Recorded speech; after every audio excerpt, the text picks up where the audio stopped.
And thank you all for joining us this afternoon. And Nancy Sutley, Chair of CEQ. I'm very happy to be able to host this symposium, NEPA at 40. And before we start, we have we've got a great set of panels, and also a number of NEPA dignitaries and CEQ dignitaries, and want to acknowledge our CEQ chairs who are in the room with us: Mike DeLand, Katie McGinty, George Frampton.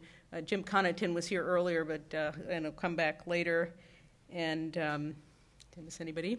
And our former CEQ general counsels, Gary Widman, Nancy Nord, Nick Yost, and Dinah Baer. So thank you all for joining us. Thank you for being here, and thank you to all of you for joining us this afternoon. We're here today to talk about the National Environmental Policy Act, its past, present, and future, and to celebrate NEPA's 40th anniversary. As you know, on January 1st, 1970, President Nixon signed the National Environmental Policy Act, which came through the Congress with overwhelming bipartisan support. And I think I don't have to tell this room that NEPA, I think, has really stood the test of time. On January 1st of this year, President Obama, in a proclamation recognizing NEPA's 40th anniversary, declared that NEPA remains the cornerstone of our nation's modern environmental protections.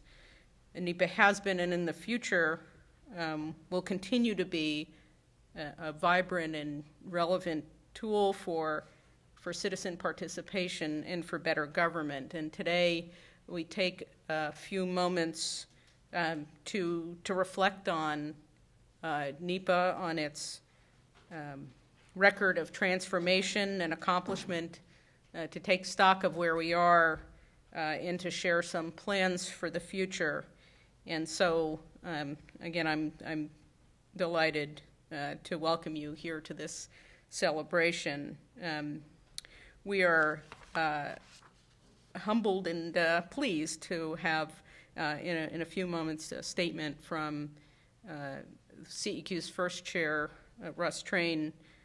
He couldn't make the trip himself to Washington, but we're very honored to have Bill Riley, who was the fourth employee at CEQ, and of course served the nation with great distinction, not only his time at CEQ, but as administrator of the Environmental Protection Agency. He's here with us today, and will share with us some words from Russ. We're very honored to have all of you here, our administration colleagues, NEPA practitioners, a number of former and present CEQ staff, and folks from all around. And I know there's a fraternity of CEQ. I was in Denali over the summer at a hotel in the middle of course, nowhere, and the proprietors of the hotel said, "Oh, our brother-in-law used to work at CEQ." So thousands of miles away, the fraternity and sorority of CEQ lives on. NEPA is remarkable for many reasons, and notable among them its transformative effect of promoting transparency and public engagement in government. And I think we all share a belief that governmental decision-making should be open, and that government action should be carefully thought out with their consequences explained, and that the government should be accountable, but it hasn't always been that way. The president has stressed transparency principles all across the government from his first days in office, and these are principles that are embodied in the real transformation of government's relationship to people that's embodied in NEPA. And it also embodies a bipartisan spirit of much of our nation's environmental progress. NEPA passed the House of Representatives 372 to 15 and passed the Senate unanimously. And it declared the national policy to encourage productive and enjoyable harmony between man and his environment. NEPA embraced a new era of broad environmental consciousness, a consciousness of the importance and relationship between a healthy environment and a healthy and strong nation, and the importance of public involvement in government decisions that affect the environment. And 40 years later, NEPA has been widely replicated across the world by more than 100 countries and by many states. Jim Connaughton over lunch was telling us about the creation of the NEPA equivalent in China. It's worth reminding ourselves how NEPA came into being.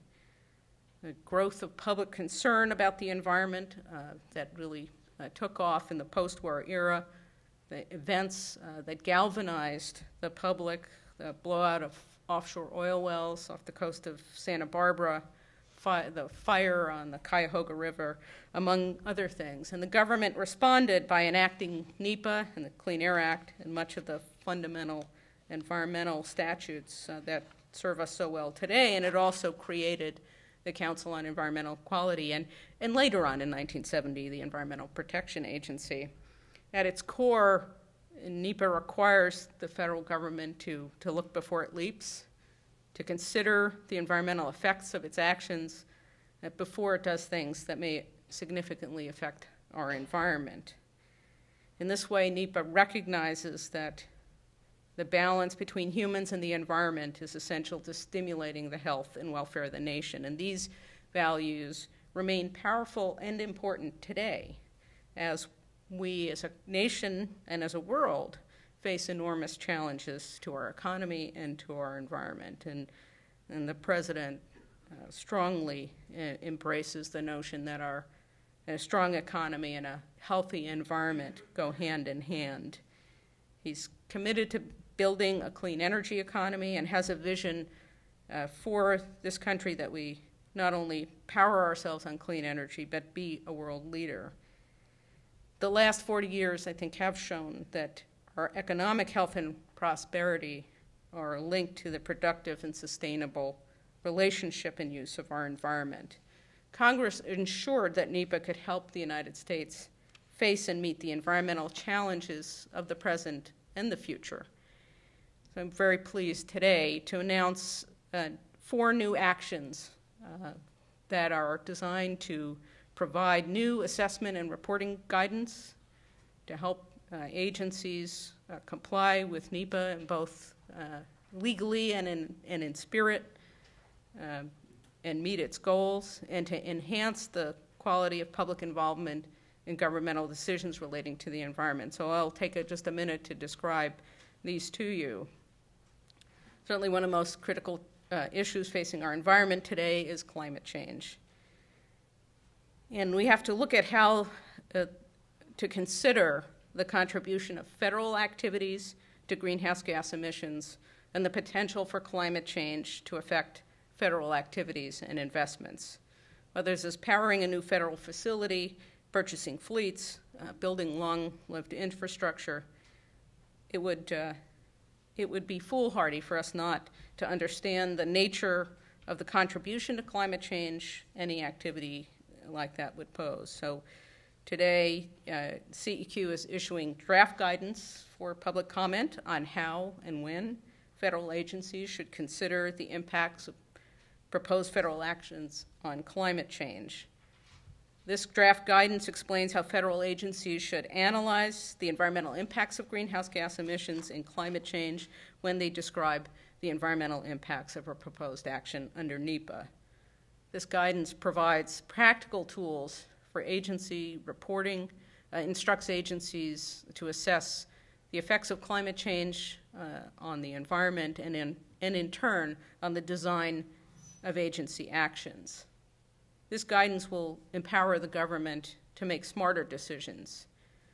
There's neither a way to regulate greenhouse gases, nor is it a substitute for comprehensive energy and climate legislation, which remains a critical need.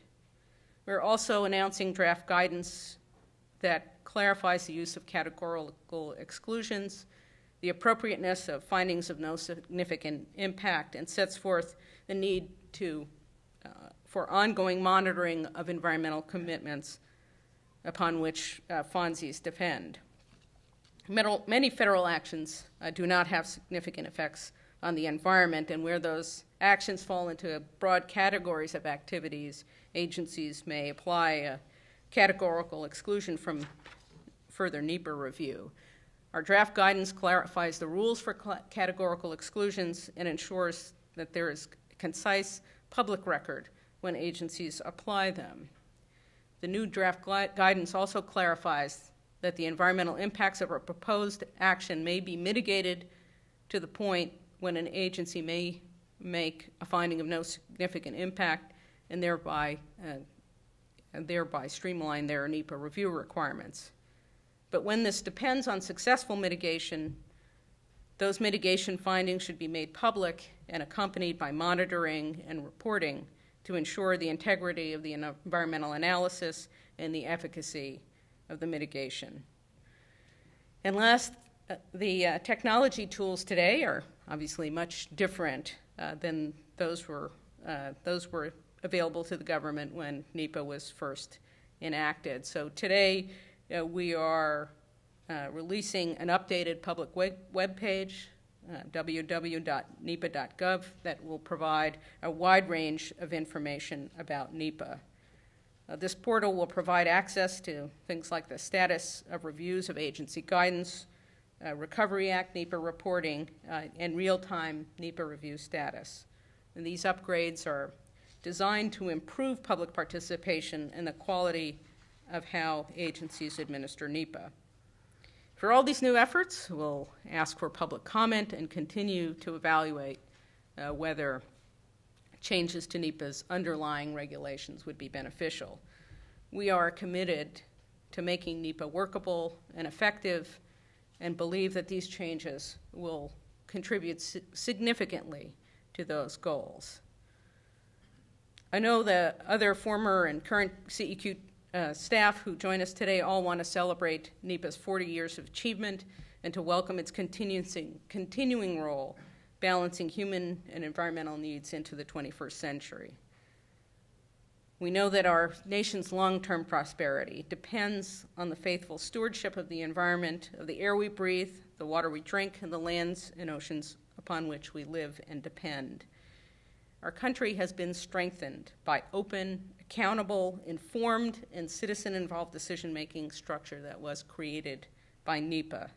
We look forward to today's discussion and to ensure that through NEPA, future generations enjoy a clean, healthy, and productive planet. So thank you very much. I'm looking forward to the rest of the afternoon. So with that, thank you.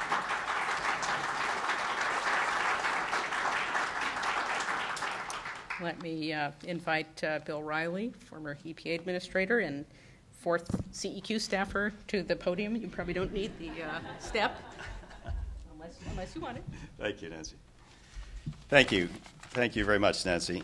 It is a great pleasure to participate in this celebration, and a very good idea, I think, to have this event. I am not aware that there has been a celebration of previous decadal anniversaries, and this is a good idea. And as I look around and see so many friends here, I'm particularly reminded that we have, I think, together managed to make a significant impact on the environment as CEQ and in so many other areas of things that we've gone off and done. You might want to sit down. I'm going to be pretty long-winded. I am going to essentially say two things today. First of all, I'm going to read a statement by Russell Train, who was my boss at the Council on Environmental Quality, who hired me when he was still the Deputy Secretary of the Interior Department. That's where I was interviewed. And I was the fourth hire at that time. He is not able to be here. I think Aline, his wife, is having some health issues. But it is an honor to read a statement by one of the foremost figures of modern American conservation and environmental history. Chair Sutley, first of all, I extend to you and your colleagues my hearty congratulations on this 40th anniversary celebration of the creation of the Council on Environmental Quality. It is also a time to express our gratitude to all those who have served this important institution over the years. Secondly, I apologize for not being with you in person on this great occasion. but personal circumstances have made that impossible. To be absent today is particularly unhappy for me, as I was much involved with the origin of CEQ. Indeed, I think I can say without much argument that I was present at the creation of CEQ, including the period immediately preceding the enactment of NEPA. In 1968, I had several conversations on the subject with Senator Henry Scoop Jackson, chair of the Senate Committee on Interior and Insular Affairs, and with members of the committee staff, most notably Bill Van Ness. Linton Keith Caldwell's principal contribution to the committee's work was the development of the environmental impact statement concept, which got little attention at the time, but became the most influential part of NEPA. Not long after, when Richard Nixon was elected president, his transition team asked me to head a task force on natural resources and the environment. Our report was brief and unanimous, and our principal recommendation was that there be established a focal point for environmental policymaking within the Executive Office of the President. Early in the Nixon administration, I was named Undersecretary of Interior, and I soon found myself testifying on NEPA with the Secretary before the Senate Interior Committee. When I testified in the House before John Dingell's committee, I was able to strongly support the legislation on behalf of the administration.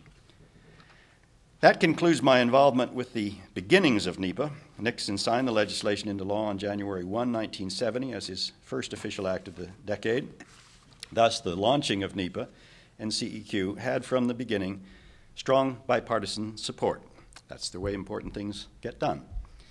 Soon after NEPA became law, Nixon named Bob Kahn, environmental journalist, Gordon MacDonald, environmental scientist, and myself as members of CEQ, with myself as chair.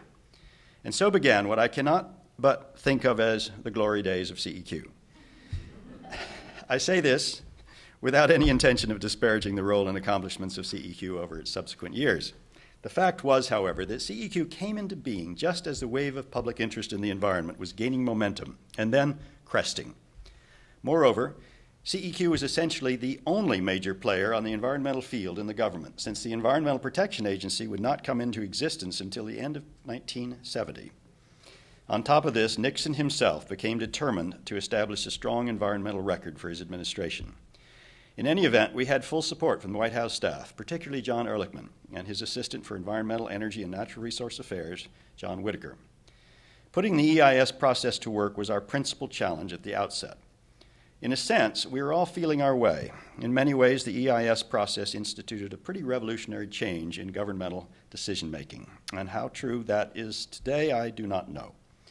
Overall, I believe CEQ achieved acceptance and a reasonable level of compliance with the EIS requirements. I do know that we had the support of the White House all the way. In those early days, CEQ played a major role in developing environmental legislative initiatives of its own in such areas as toxic substance control, noise control, ocean dumping, a National Land Use Policy Act, which passed the Senate twice, but never the House, and tax proposals such as those on lead in gasoline and sulfur emissions. Finally, and by no means last, CEQ played a leading role in international environmental affairs in those early years. We saw international initiatives not only as vital to world environmental health, but also as a major element in United States world leadership. We had the full support of the President as we took a lead role in a number of international matters. A major international involvement for me on an ongoing basis was my acting as the U.S. representative on the NATO Committee on the Challenges of a Modern Society, CCMS. This program was the brainchild of Pat Moynihan while he worked on Nixon's White House staff. Either he or other White House powers saw to it that the program was passed on to CEQ when Moynihan left the White House to pursue his own political career. Almost immediately after the Stockholm Conference, I attended the regular meeting of the International Whaling Commission as President Nixon's personal representative. This concludes a brief summary of CEQ under my chairmanship during 1970 to 73, almost 4 years. They were great days, a moment in history, if you will. My remarks try to put CEQ into a historical perspective. I have not ventured any particular ideas on the future.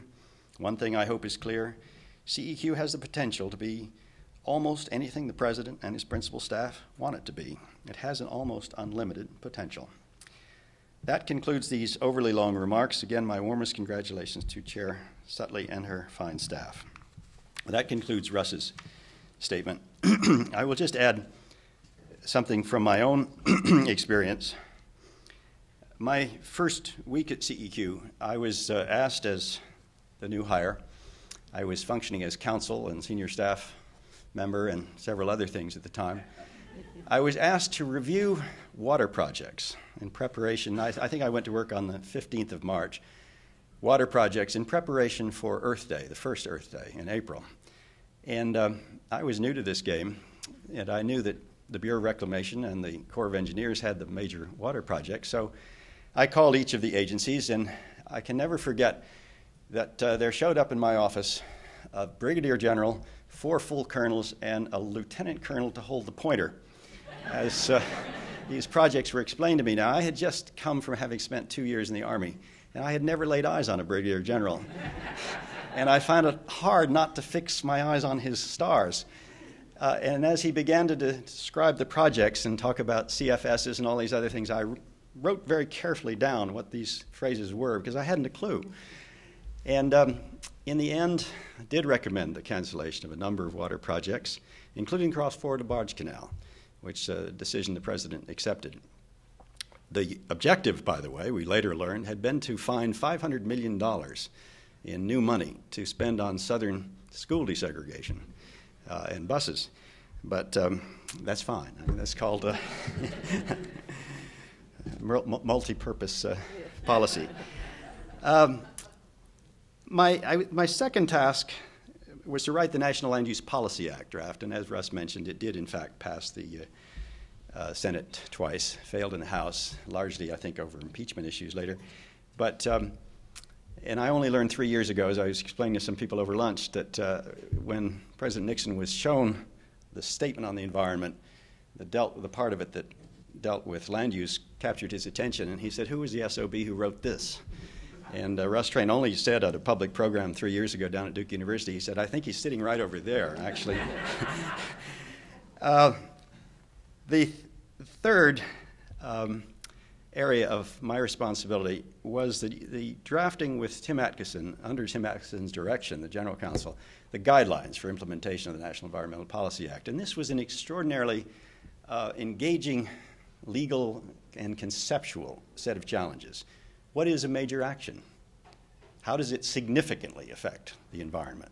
How broadly do we define the phrase, the human environment? And as people here know better than I, many of you, these have all been litigated extensively since. But we had to provide the interpretations from the beginning and to determine how the agencies themselves should incorporate. And it was an important principle of ours, since we were a small team, to get commitment by the agencies themselves.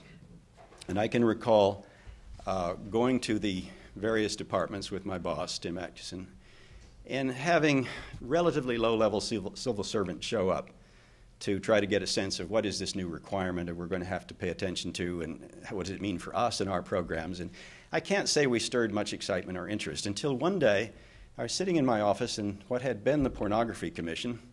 We worked very long hours, but there was no research material still around there. And getting handed to me one sheet of paper, and it was the injunction against the Trans-Alaska Pipeline.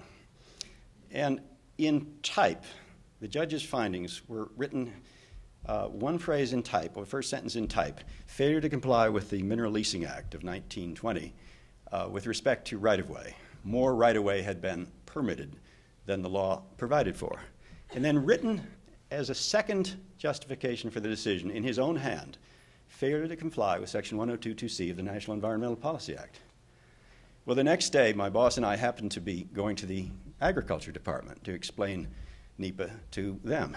And we were astonished to be escorted into a large room where the undersecretary, all of the assistant secretaries, the general counsel, and I still recall, well, would this apply to PL 480? And my boss, who didn't have a clue what PL 480 was, looked very reflective and thoughtful and said, I can't think of any reason why it wouldn't. Well, all of a sudden, CEQ was a player, and a very big player. And it really, I think, is one of the marvelous innovations in American law, for which the Freedom of Information Act was extremely important to help make it work. And I would say, with respect to the announcement today, I think particularly the announcement that you want to ensure guidance with respect to the impact on climate change and response to climate change is a very constructive decision of yours. I congratulate you on it. I chair the governor's advisory task force on adaptation to climate in California, and within the past year, it's only within the past year that the state has determined that there is a sea level rise that all the agencies now must assume with respect to future infrastructure planning. And there are many decisions of that sort that I think your choice here, this new policy, will reinforce and help. I would just say, with respect to the overall concept of the statute, it has been emulated all over the world. Many jokes have been made about how good it has been for consultants. But the concept behind it was essentially to get an integrated consideration of a whole range of effects under the auspices and rubric of the environment. And to the extent that that is done constructively and thoughtfully with good analysis, it brings to bear a whole set of considerations that would not otherwise have a forum for being heard. And I can remember, and I'll just close with one remark, that apropos of the Trans-Alaska Pipeline, the chairman of ARCO later remarked to me that had it not been for that litigation and for that environmental impact assessment, at least 4 of the river crossings would not have been amply protected or designed for with respect to earthquakes. And I think that the victories that the Act has achieved are legion and probably largely unspoken or unrecognized, but it is a marvelous legacy that you carry on, and you have unlimited potential, Nancy, so go exercise it.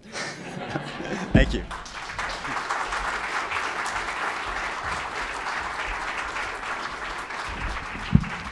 I'll try this. Thank you so much, Bill, and thank you, Russ, far away. Can you see me over this thing? So now my great pleasure to ask Katie McGinty, who chaired CEQ from 1995 to 1998, to come up and say a few words. Thanks. Hi, everybody. Here's my few words. Okay. Well, Nancy, thank you so much, and thanks to all of you, not only for coming out today, but most importantly, you've been the family of CEQ and the great stewards and stalwarts of NEPA, and following Bill, to extend our thanks for your faithfulness to this act and your brilliance in making it a player time and time again, and to Nancy with your leadership and what you've announced today. You've just charted the future, so you go, girl. All right. How do you like those female chairs of CEQ, huh? It's a small sorority. It is. Here we are.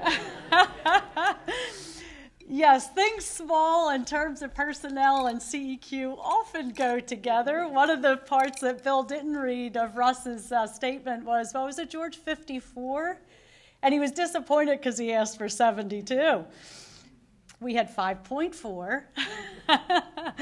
But we did get a lot done. And as I look out and I see so many of you who played such an instrumental role and continue to, I do have to confess that in the seats next to you or on your left shoulder or your right shoulder, as I look at all of you, I also see the Calaveras County red-legged jumping frog, the Deli Sands flower-loving fly.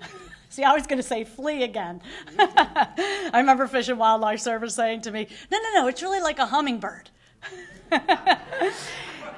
And when it came to having to hold up the construction of the oncological hospital, it definitely was a hummingbird. Oh, and you know, those were the easy ones. Let's not even talk about the kangaroo rat. All God's creatures, great and small. But we all know that while sometimes those briefs were hard to carry, and we all felt that it's not just a job, it's an adventure, you know, when I left this place, unexpected to me, I came square right up front and center with evidence that, yes, indeed, NEPA is the problem solver. Hear that, everybody? We're from NEPA, and we are here to help you. Sometimes that feels like a tough sell. But there I was, thinking that I left these uber complex challenges behind, went back home to Pennsylvania simply to be Secretary of DEP there, and I would never have the weight of the responsibility of the National Environmental Policy Act.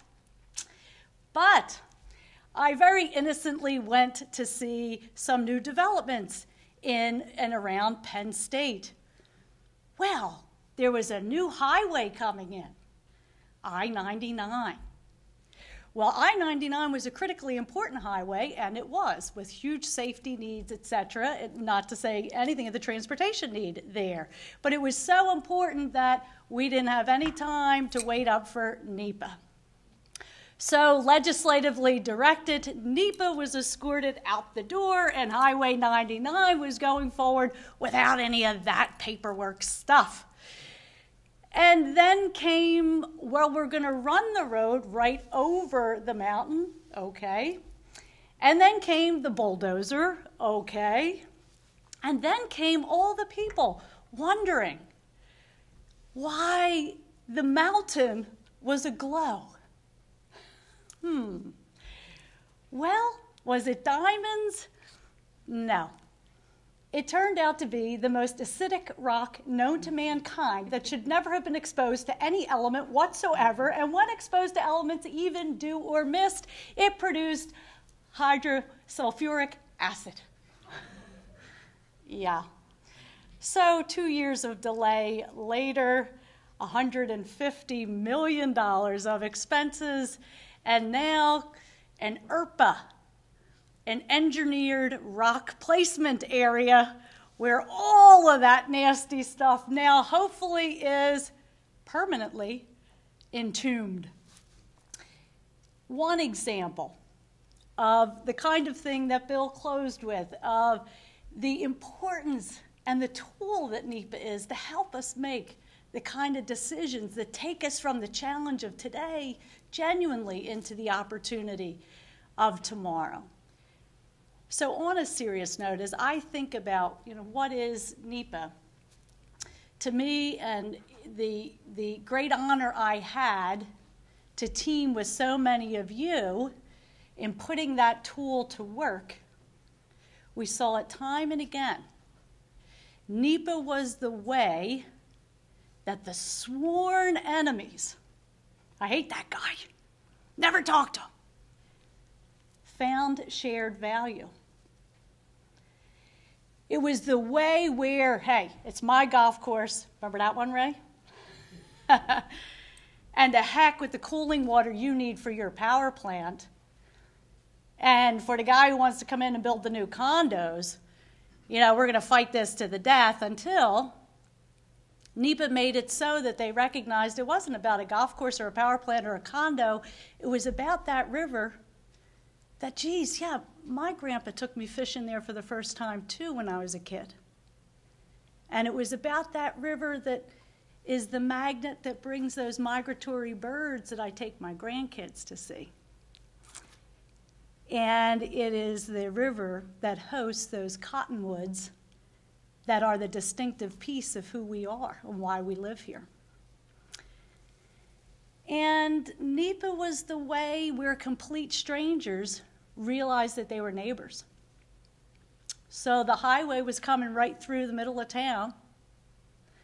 Transportation was needed. But it was only until that was proposed and Mrs. Smith had the occasion to sit down with Mrs. Jones.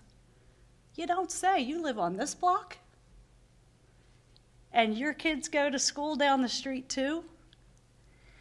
And you know what? This is actually a great neighborhood. And you know what? Maybe we can put the highway here. And while we're at it, there's that railroad that goes right along the waterfront. We've never been able to get to the river. Maybe we could move that over here. And what was a challenge became the new life for that community. So to me, in these days where civility is strained, to say the least, where the quick fix, the short term, seems to be the only option, it's the CEQ and the NEPA that reminds us of our greatest assets as a people, the opportunity for dialogue and shared vision and inspiration, and more than anything else, the recognition that we are connected with the environment as our common ground in this world of oh so many battlegrounds. Thanks for your faithfulness to a wonderful, wonderful statute that's been our past and will be our future. Thank you very much.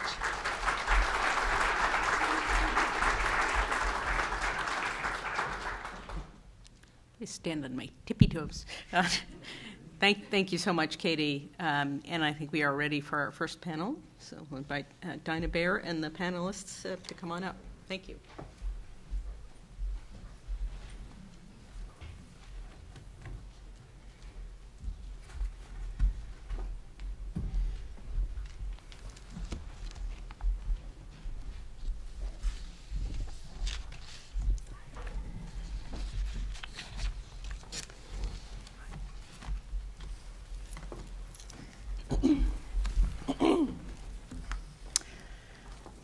When Senator Henry Jackson introduced NEPA on the floor of the U.S. Senate, he said we needed to start getting our impact on the environment under informed and responsible control so that we could ensure the survival of human beings in a world in which dignity and decency were possible. Congress understood that simply the statement of an environmental policy would not be enough to change agency culture, government culture, and society's view of environmental issues. And hence we have both the policy set forth in the National Environmental Policy Act and the environmental impact assessment procedures that all of you are very familiar with.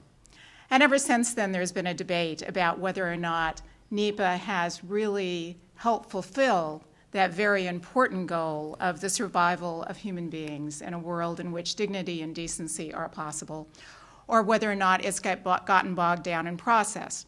We're probably not going to solve that debate or resolve that debate in the quick panel that we have ahead of us, but we are certainly going to be touching on that. This first panel is going to be on NEPA's legacy, and that will be followed by a panel chaired by Gary Guzzi on the future of NEPA. We have two very distinguished panels today, and we're going to be asking each of them to briefly address on this panel part of NEPA's legacy, which, for my 2 cents, has contributed both to a process that has significantly opened up decision-making to the public, as well as had a real impact on the substance of at least some federal decisions. Not every decision, far from perfect, but certainly has had an important impact. I'm going to introduce the panelists very briefly in the interest of time. Many of you know all of them, but I'll introduce them in the order in which they will speak. First, Lee Paddock, to the left, the Assistant Dean for Environmental Affairs at George Washington University School of Law and also a professor there. Lee spent 20 years in the Minnesota State Attorney General's office heading the environmental policy office there. He also, along with CEQ and the Environmental Law Institute, sponsored a great 40th year conference last year on NEPA. Next, we're going to hear from Jean Cleckley, second from the left. Jean is currently a planner with the City of Myrtle Beach, South Carolina, but spent years heading the environmental operations for the Federal Highway Administration and also through Southern Resource Center in Atlanta. Next, we'll hear from Elizabeth Homer, who heads Homer Law and is a member of the Osage tribe and specializes in tribal affairs and tribal clients. After that, we'll hear from Bob Dreer, most recently and currently the Principal Deputy Assistant Attorney General for the Environment and Natural Resources Division of the Department of Justice. Bob has a long and distinguished career with several environmental nonprofit groups, as well as serving as Deputy General Counsel of the Environmental Protection Agency in the Clinton administration. And then last, Sharon Bacino, who has been serving Natural Resources Defense Council for many, many years and is currently heading their Public Lands and Wildlife Program. So Lee, let's start off with you. If you could help put NEPA in context for us. NEPA, of course, was the first of what we think of as the major environmental statutes. Many, many other laws passed since then. What has been NEPA's impact in relationship to those other laws and its impact on state governments, foreign governments? Take it from there. Thank you. Thank you, Dinah, and thank you for the opportunity to come here today and talk a little bit about NEPA and some of its legacy. So where does NEPA stand in the environmental law hierarchy? We appreciate its simple, elegant drafting and its broad sweep. Its enactment was surely prescient. It anticipated by decades the concept of sustainability that is finally getting some traction here in the United States. Looking back, I think that after 40 years, I think this fact is remarkable. NEPA also was the first environmental law to truly embrace public engagement. We can now see some of the real challenges in the NEPA public engagement process. It frequently does not occur early enough in the decision-making process, and it is often still too formulaic in many cases. The public participation process, it seems to me, from my experience, does not routinely create the kind of open dialogue among community members, project proposers, and project reviewers that can result in more widely accepted decisions. At least in many cases that's true.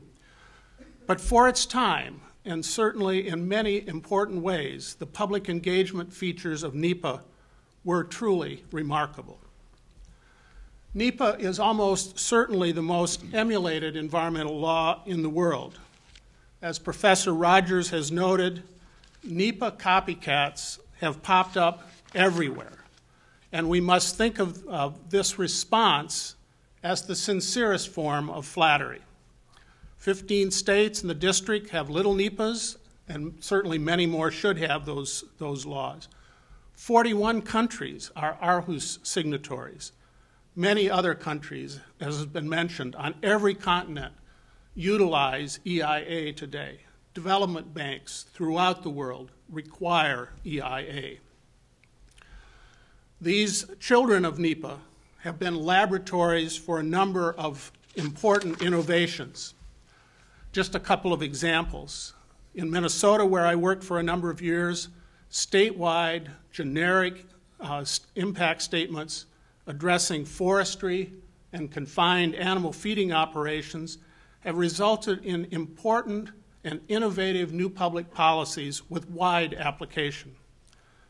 Substantive environmental review requirements in California and other states take environmental review beyond the limits courts have imposed on NEPA. The Aarhus Convention directly links environmental review, public engagement, and access to justice. Strategic environmental review in the European Union has the potential for further extending the reach of NEPA. The influence of NEPA beyond its federal boundaries, federal agency borders, is also remarkable. Still, the question remains about the legacy of NEPA. Does it regularly drive real change in decision-making? Does it produce important changes in environmental outcomes? Or is it overrated and underperforming and producing limited real-world value? Having worked in one way or another on environmental review issues for nearly 30 years, I believe the answer is that it does drive important changes in projects that result in significantly better environmental outcomes, but these changes are not always visible to the public. This is an increasingly important problem. Mike Gerard has observed that studies of environmental impact assessment implementation in Europe show that most projects undergo modifications during the EIA process, but also that most of those modifications occur before the application is submitted for government approval. This suggests, he notes, that the principal effect occurs during internal applicant development of their projects, a useful result, but one not particularly visible to the public.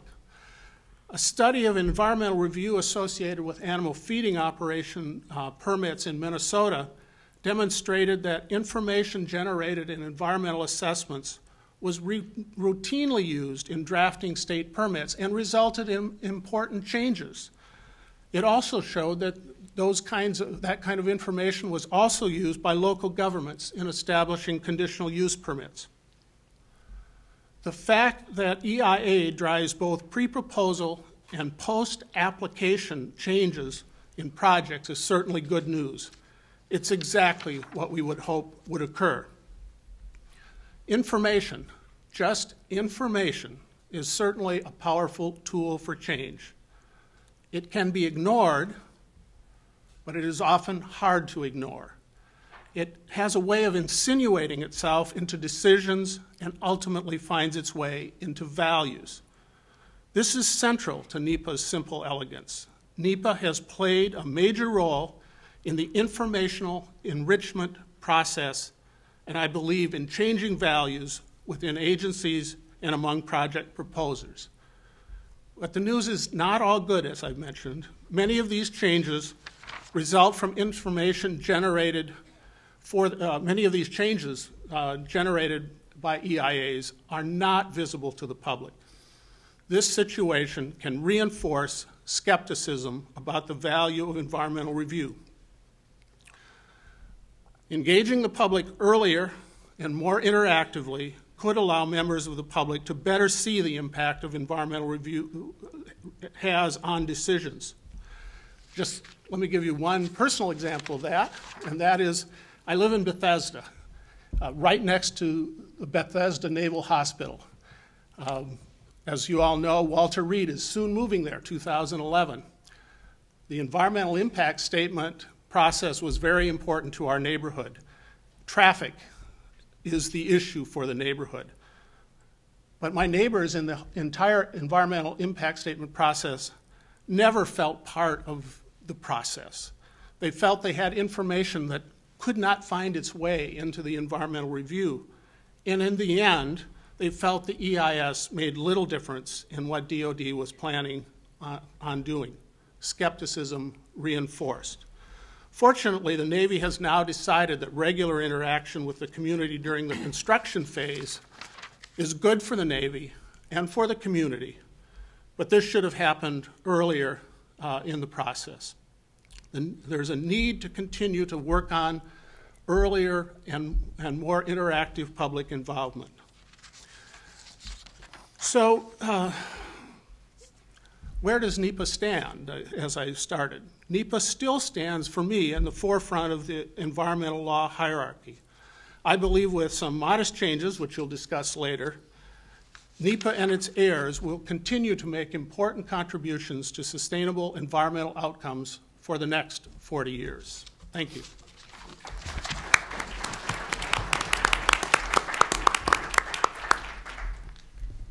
Gene is going to talk about how NEPA can change agency culture, something which he has a lot of experience doing.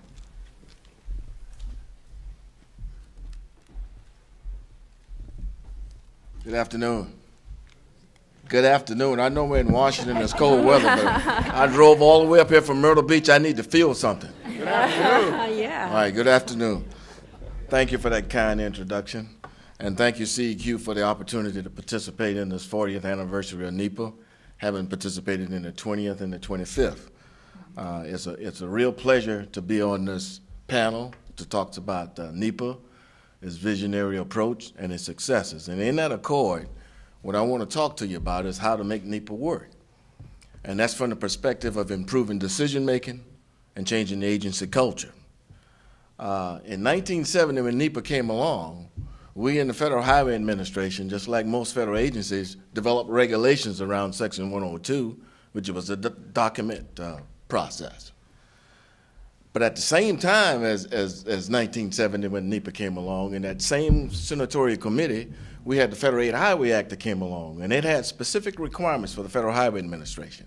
It said we had to identify procedures and responsibilities for how we identify socioeconomic and environmental concerns, consider alternatives, involve the public and other agencies, and to utilize a systematic interdisciplinary approach. Sounds like NEPA, but that was written for us in the Federated Highway Act.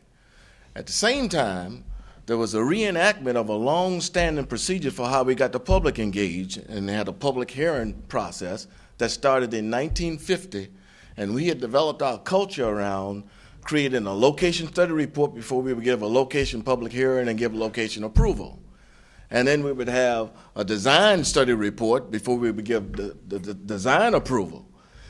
Now, the documents that were developed to arrive at those approvals looked like the size of an EIS. So we had created these 3 different processes, which are the federal process, and that was not in complete compliance and complementary of what was going on in state departments of transportation, because they were making their decisions, and then they viewed that they would have to go through this federal process. So what you had there is 4 processes occurring at the same time. About a decade later, the Federal Highway Administrator decided that he wanted to improve the transportation decision-making process, and it primarily was a highway process. Well, the reason for doing that was the political spotlight was on the delays of major projects around the country, and the obligation of federal funds was not taking place in a timely fashion. I was fortunate enough to be the special assistant selected to elevate environmental concerns into our highway decision-making. Part of that elevation process included being a troubleshooter for all of those projects we were having controversy on throughout the country. The second thing was to be a change agent that helped facilitate the breaking down of barriers after you've identified what the problems were. Now, what we did is we made a conscious decision to use the leadership team, the administrator's leadership team, to focus in on these activities to improve the decision-making as we went through the process, and this is in 1979. For projects that had not yet received the final EIS, projects that had a significant social, economic, or environmental concerns and urban impact concerns, because that was the issue at that time, project of significance from a national perspective, and controversial to the context in that they were receiving a negative rating from an EPA or a potential CEQ referral, a lawsuit, and civil rights concerns as we went through the process.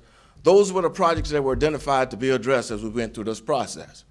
What became obvious is if those projects were to advance, we truly had to implement the mitigation requirements that were in the CEQ regs, which a lot of people have misplaced, and some of you probably haven't focused in on as you look at things now. The first thing we had to do was talk seriously about avoidance, minimization, mitigation as we went through that process. And I'm happy to say we used a collaborative problem-solving approach to identify the problems, and where the problems existed, we had to use the change agent aspects to facilitate an acceleration of decision-making as we went through that process. We were holding those who were accountable for the decision-making in the eyes of the administrator. After we'd gone through this process, we took a look at how we were managing that process. And we look at it from the mid-level range to the leadership, top-level leadership range.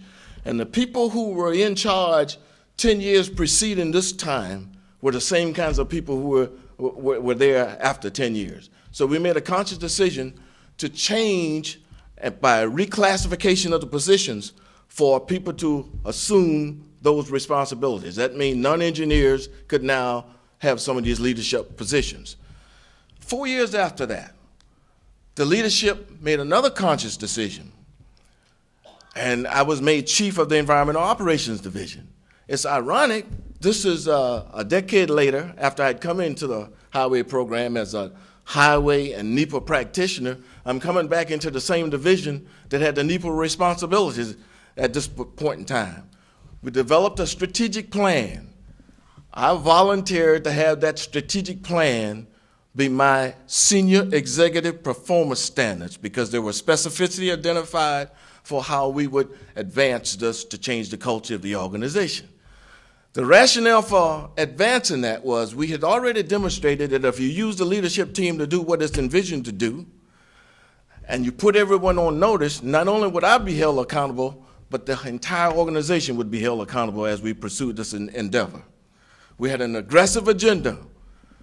We had a legislative agenda. The first thing was to try and rescind anything that gave any semblance of why we should have these 4 processes separate that I enumerated. After doing that, the administrative agenda talked about how we would merge these 4 processes and create one unified process, which we call the FHW and NEPA. And what was involved with that FHW and NEPA was not only address NEPA concerns, but all of the environmental requirements that we had to adhere to as we went through this process. After having done that, we then reissued regs along this accords.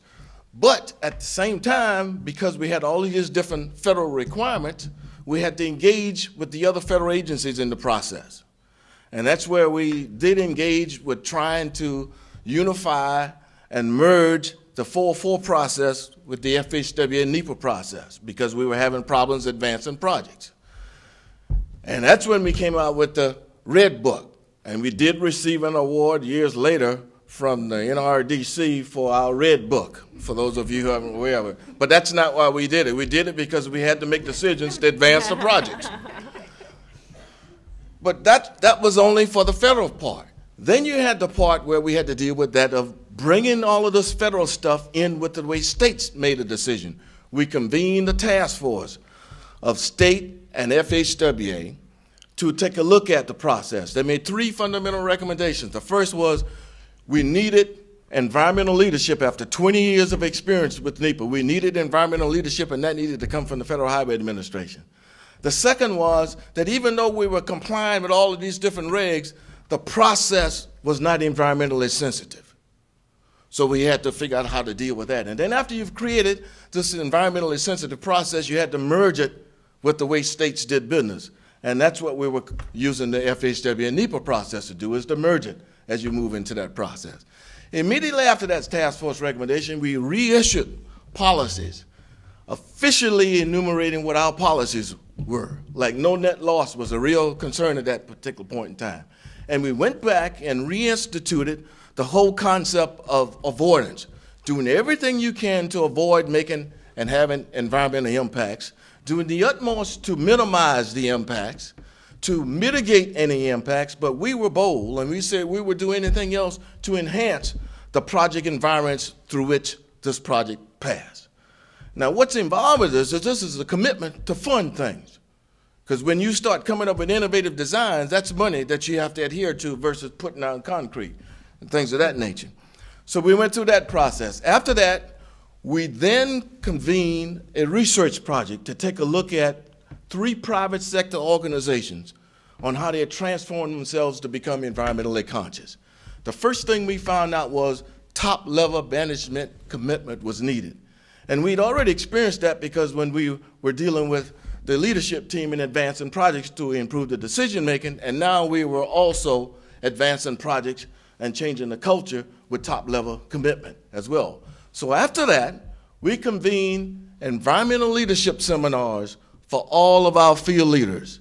And the reason why we decided to do it on field leadership is because it already demonstrated that the folks in Washington who had established policy, or those through which national controversial projects come are not fully engaged in that process, and those who have to deal with the projects out there at the project level were the ones who needed to adhere to this new way of doing business. We designed this seminar in a fashion where it had to be provocative, introspective, and transformative. It was not going to be an educational goody two-shoot kind of process as you went through this process. And we were designing it for the purposes of enhancing the knowledge, the skills, and abilities of the leaders as you went through that process. We had a total of 12 that were conducted for the Federal Highway field leadership and its team. And after having done that, the leaders from the Federal Highway Administration went back and encouraged states that they needed to come through this process as well. And we had a total of 13 states that went through it for 16 different sessions. Some states had multiple sessions. Some had as many as 13. The whole notion here was to talk about how they would create an organization that is environmentally conscious? How would you institutionalize this organization so that when that leader left, that this whole notion didn't leave and it was not perceived as an initiative, but as a common way of doing business? The next was to make sure you reflected this consciousness in your daily decisions and then to design a process of how you make that become a reality. The other thing that I would like to mention here is that one of the states said that we've taken a look at how we do business, and over 90% of what we do is done by consultants. And if you want to do work in this state as a consultant, then you have to commit and go through this seminar in and of itself, this thing we call provocative, introspective, and transformative. Now, as we have looked at this, and we went back and take another look at how we were doing with our selection on our teams, it was ironic that when I left from being chief of the Environmental Operation Divisions to be the regional administrator in the South, 1/3 of the field leaders at that time were people who were non-engineers who had come up through the NEPA process, or the engineers who had agreed to work in the NEPA process, and 30 years hence could not be promoted, but now being promoted. There was a transformation taking place. And as I've looked over my experience in the last 30-some-odd years and having worked with this, there are a lot of things that I feel good about and been able to go around the country and the world to talk about it. But the thing that I'm most pleased with is the transformation that has taken place. And in closing, what I'd like to say, I'd like to commend CEQ for your energy here to renew this effort on NEPA. But I hope that this renewal is just not meaning we're starting all over again. I hope this means that we're taking it to the next level to make NEPA work. NEPA can work only if an agency make a conscious decision to make it work. Because if you don't make the conscious decision to make it work, we'll chase documents and we will be just like what the folks indicated to us. After 20 years, you can get through this process, but you're not doing anything environmentally conscious and with sensitivity. And I want to thank you for the opportunity to be here.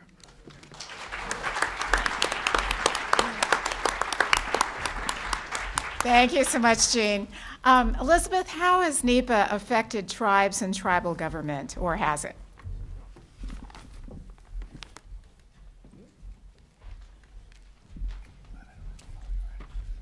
Thank you, Dinah, and thank you for inviting me to be here today. It's a real privilege and honor. I'm Elizabeth Loha Homer. I'm a member of the Osage Nation of Oklahoma and a former official with the United States Department of the Interior and also with the Justice Department. I have been in private practice now for the past 8 years, and all of my clients currently are tribal governments. And so you're probably wondering, wow, so why is she talking about this? NEPA is a federal thing. It's not a tribal thing. It's not an Indian thing. Well, let me explain one thing about the federal-Indian relationship, and that is it's very close and very tight because the United States is trustee to the American Indian tribes and the tribal members.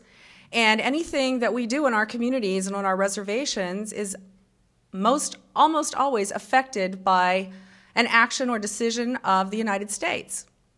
And when that occurs, and it occurs a lot in many, many contexts when it comes to our economic development, the acquisition of additional Indian lands, the leasing of our natural resources, all of those kinds of issues implicate NEPA. Now, am I here to be the kind of the sourpuss of the group to talk about NEPA? No, I'm not. I'm here to tell you that in Indian country, NEPA has been transformative in, I believe, some kind of surprising ways. And I hope that you all will appreciate this.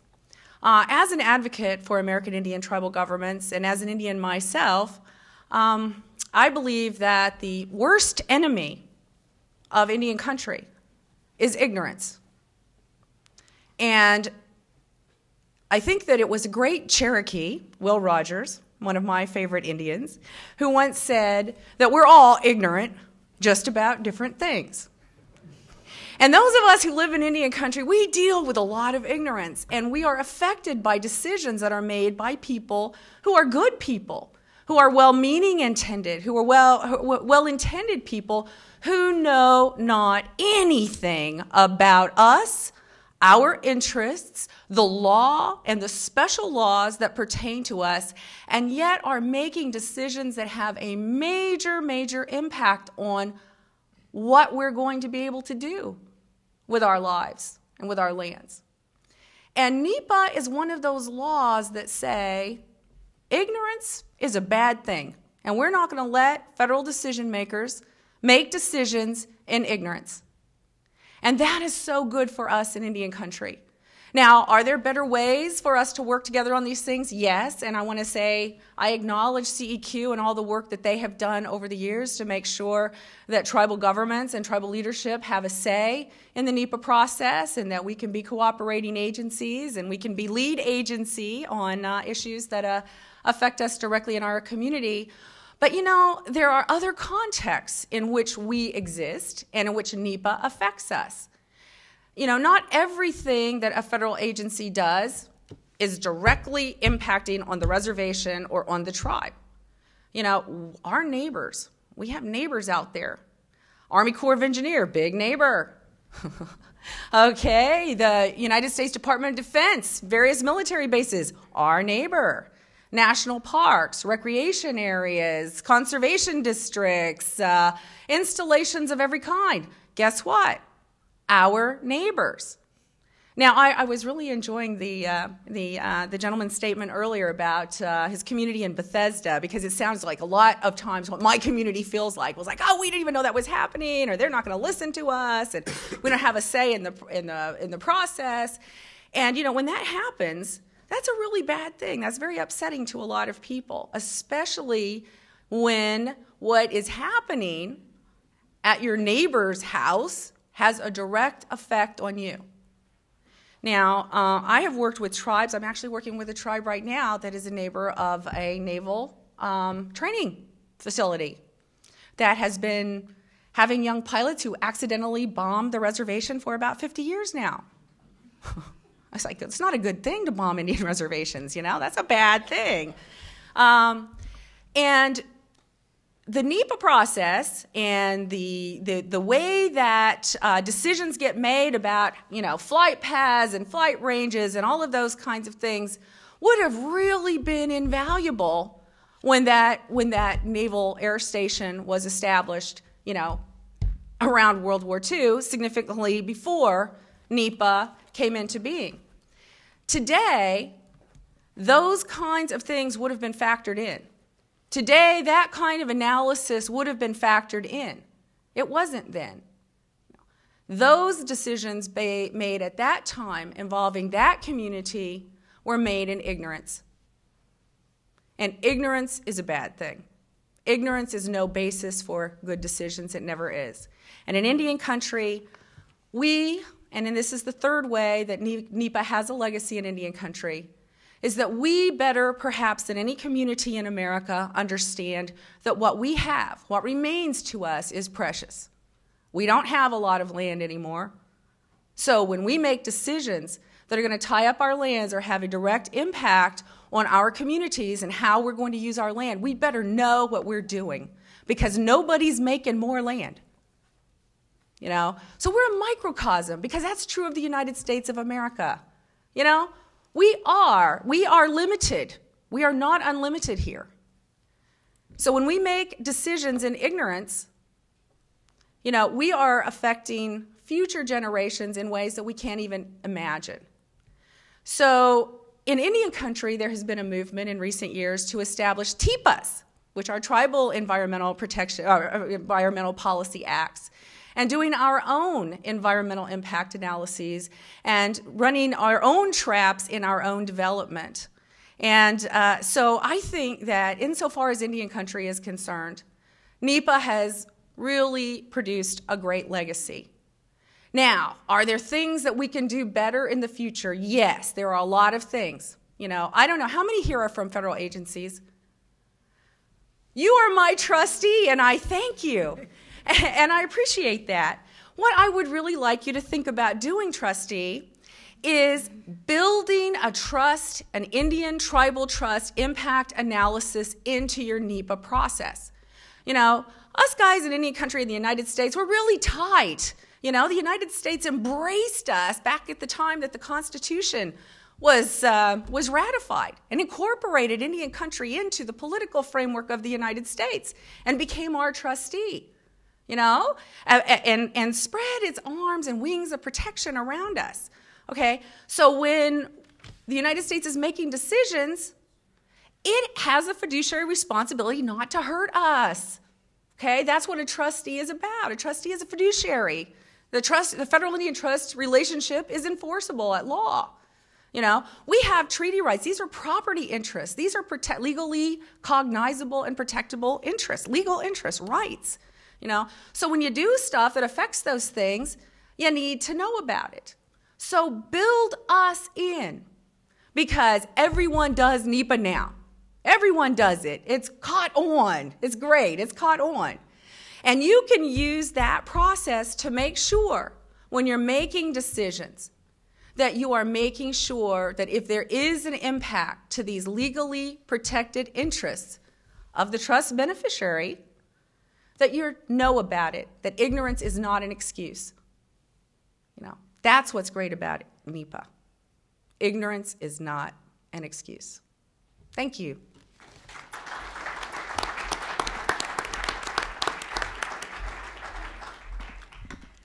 Bill Riley gave a very dramatic example earlier of the effect and the significance of NEPA litigation on the behavior of federal agencies. NEPA litigation has had an enormous impact on the development of NEPA law throughout its 4 decades. And Bob, I know this is really challenging to try and do in a few minutes, but what can you tell us in general terms about the effect of NEPA litigation on NEPA's development, both law and implementation? Well, fortunately, she asked me something that I know a little bit about.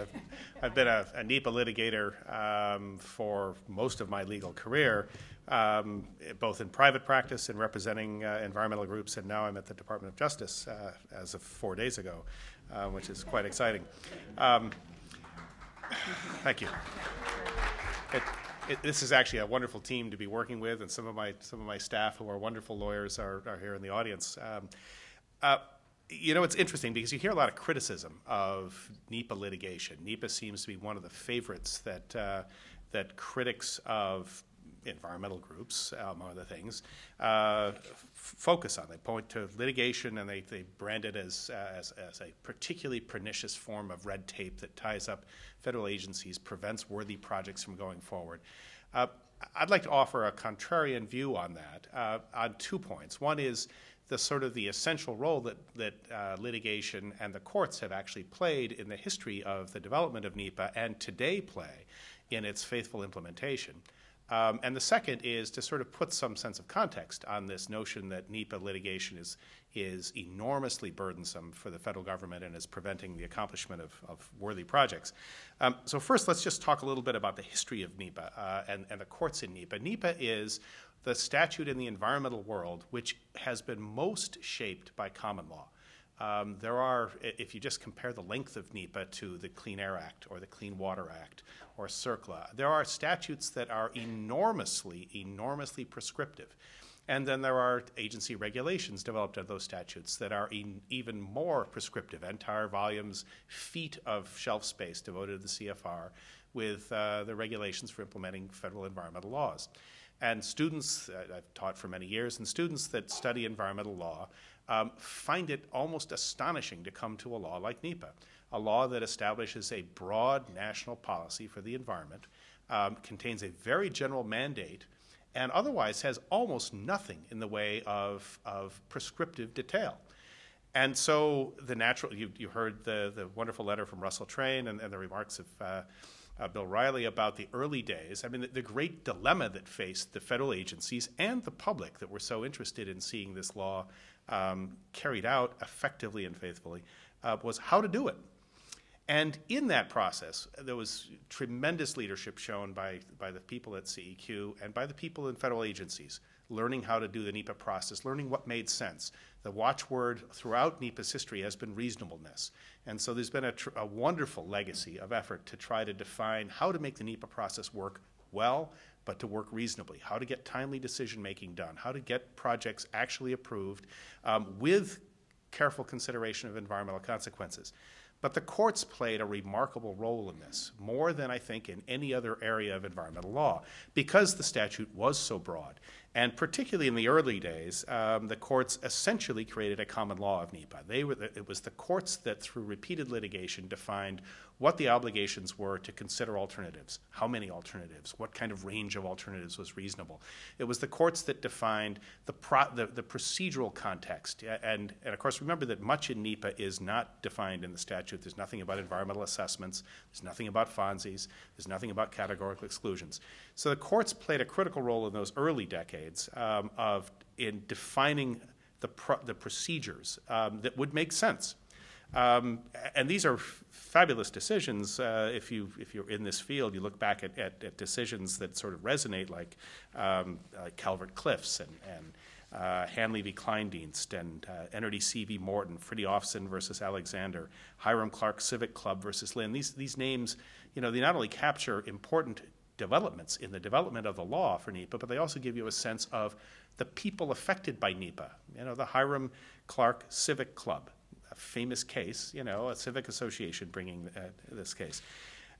There's this sense in the environmental community, from which I have very recently departed, that the Supreme Court has been kind of the black hole for NEPA law, that we are 0-16, I should not say we, but the environmental community believes itself to be 0-16 in front of the Supreme Court. And certainly there's a sense that that's true. The sort of, in all of those cases, the court has decided against the proponents of a more expansive view of how NEPA should apply. But the court, in doing so, has established very clear and lucid guidance for how NEPA should work.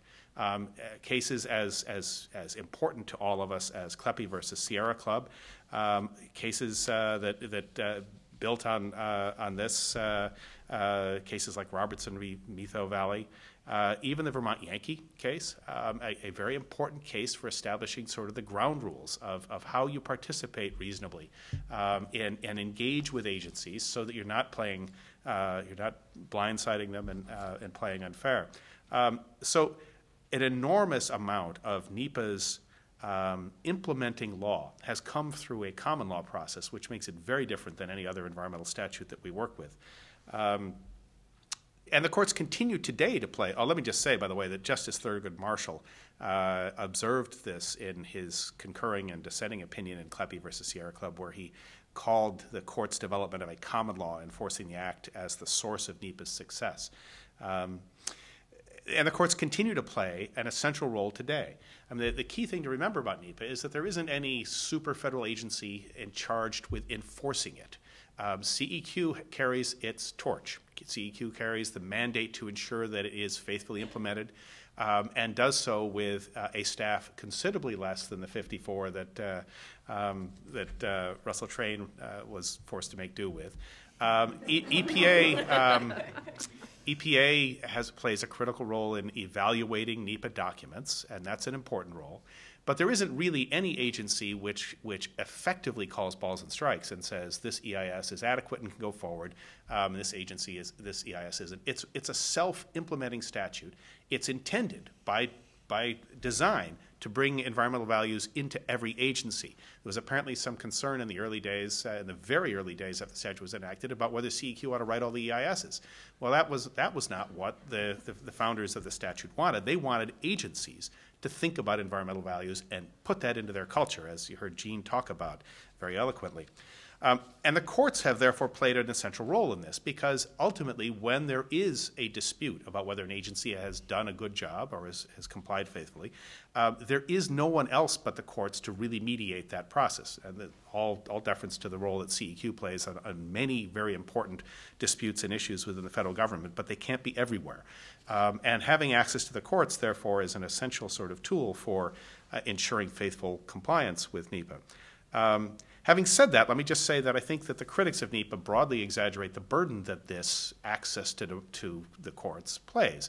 In fact, the generally recited numbers are that there's something like 50,000 environmental assessments produced a year, that there's something like 500 EISs produced a year, And we've got some sense of how broad the NEPA universe is from the reporting that CEQ has recently been doing under the Stimulus Act, where they've reported that just on matters involving incentive projects, 161,000 NEPA reviews, 158,000 of them categorical exclusions, but 6,300 environmental assessments and 715 EISs. An enormous universe of activity by federal agencies that is at least done with an eye toward compliance with NEPA. And from that universe, you get about 100 NEPA lawsuits a year. A little bit more in the most recent numbers, about 138, but still basically about 100 every year. That amounts to 0.2% of the actions that generate NEPA documents, either EAs or EISs, leaving aside the world that's under categorically, the enormous world of actions that are measured under categorical exclusions. So, can we pay that price? Can we have 0.2% of federal activities be subject to judicial review? We are charged at the Justice Department with defending federal agencies and do so vigorously. But I think we can pay that price. In 2008, the most recent numbers, there were 6 preliminary injunctions. There were 10 permanent injunctions. There were 19 cases remanded out of all of the world of NEPA litigation. There were 77 decisions for defendant agencies and 38 cases dismissed, often after a settlement. Federal agencies, in fact, have gotten very good at compliance with NEPA's procedures. There are issues, I think, personally, in terms of whether they have really integrated NEPA's values into their decision-making at the right levels. But in terms of their procedural compliance, they've gotten very good. And I guess the last thing I'd say is I don't think it's particularly surprising that there would be some burden here. And here, as in other things, I would simply point out that one of the great strengths of this country is the remarkable fact that we have a staff of 450 lawyers in the Justice Department devoted to defending and prosecuting the environmental laws. There are many nations in which you would not need many lawyers to defend the government because people would not have access to the courts. It's one of the great strengths of our country that we, in fact, view access to the courts to redress citizen grievances as an essential birthright. And it is essential, as I've said, in ensuring faithful compliance with NEPA, but it's also, it's part of what makes NEPA itself great. It's a government of the sunshine law. It's hard to imagine how it could work effectively if agencies weren't able to be held accountable. So from that perspective, I think the price we pay in defending NEPA is well worth it.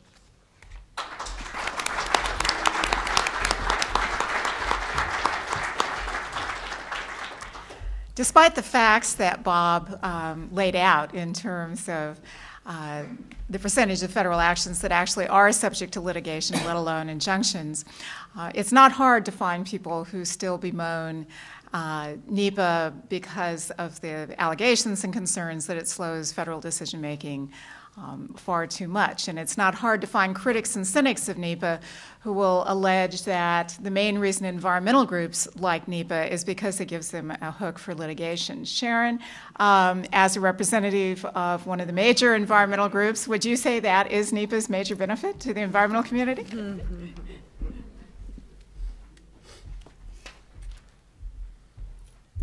Okay, I get to play cleanup, and just a few thoughts so that we can get to a little bit of dialogue. I'd like to focus on NEPA's role as a mechanism for giving the affected public a voice in the decisions that are made by the government agencies. And just talking a little bit from personal experience, a couple of ways in which I, as an attorney in an environmental organization, have used NEPA. I have used it to preserve some of the lands that Americans treasure, some of the unique wildlands like the Red Rock Canyons in Utah that really help define who we are as Americans. And I've used NEPA to really ensure that, for example, when the Bureau of Land Management is making decisions about where drilling for oil and gas is going to happen on the public's lands, that those decisions take into account maybe some of the wilderness characteristics of some of those lands in question, that those characteristics are in fact factored into those decisions that have made. I've also used NEPA to to work with agencies to address problems at the front end, so that that the information is brought to the decisions, and that there are efficient and really probably more cost-effective mechanisms to deal with the impacts put in place at the front end to avoid, we heard from Katie McGinty earlier, what often are more expensive consequences at the back end. An example of that is also from the oil and gas context. Many places in the West now are experiencing air pollution, ozone, for example, from the increase in the oil and gas development that's occurring. Wyoming, the Pinedale area of Wyoming, the state of Wyoming, recently requested designation as non-attainment for ozone for the Pinedale area, in part as a result of the rapid expanse of oil and gas development. So now NEPA is the tool that is being used to bring that information, the analysis, the modeling of the air quality impacts into the decisions at the front end, so that it can shape the decisions about the level of development that occurs and decisions about control equipment that may be put on. And that's particularly valuable. NEPA is particularly valuable because these an individual drilling rig is not going to be a major source that triggers the permitting requirement under the Clean Air Act. So, but yet, when combined, these sources are causing real problems. So NEPA has been the mechanism to bring that information into the decision making at the front end. I have to admit that I do enjoy writing briefs. I do enjoy arguing in court, but reading a brief doesn't exactly inspire me. Reading NEPA does inspire me. It may be because it's shorter than the Clean Air Act, I don't know. And the other thing that inspires me is spending time with my two daughters. I got some extra time, as many of you may have, at least in Washington last week, when we couldn't get downtown to work. But I'm glad that NEPA exists for my daughters, because it's something that I'm glad it exists for me to really use as a tool to shape a better future. And I'm proud to be here as part of the legacy that so many people in this room have built around NEPA, NEPA's past, but I'm also proud and excited to be part of the future that it's going to bring. So thank you.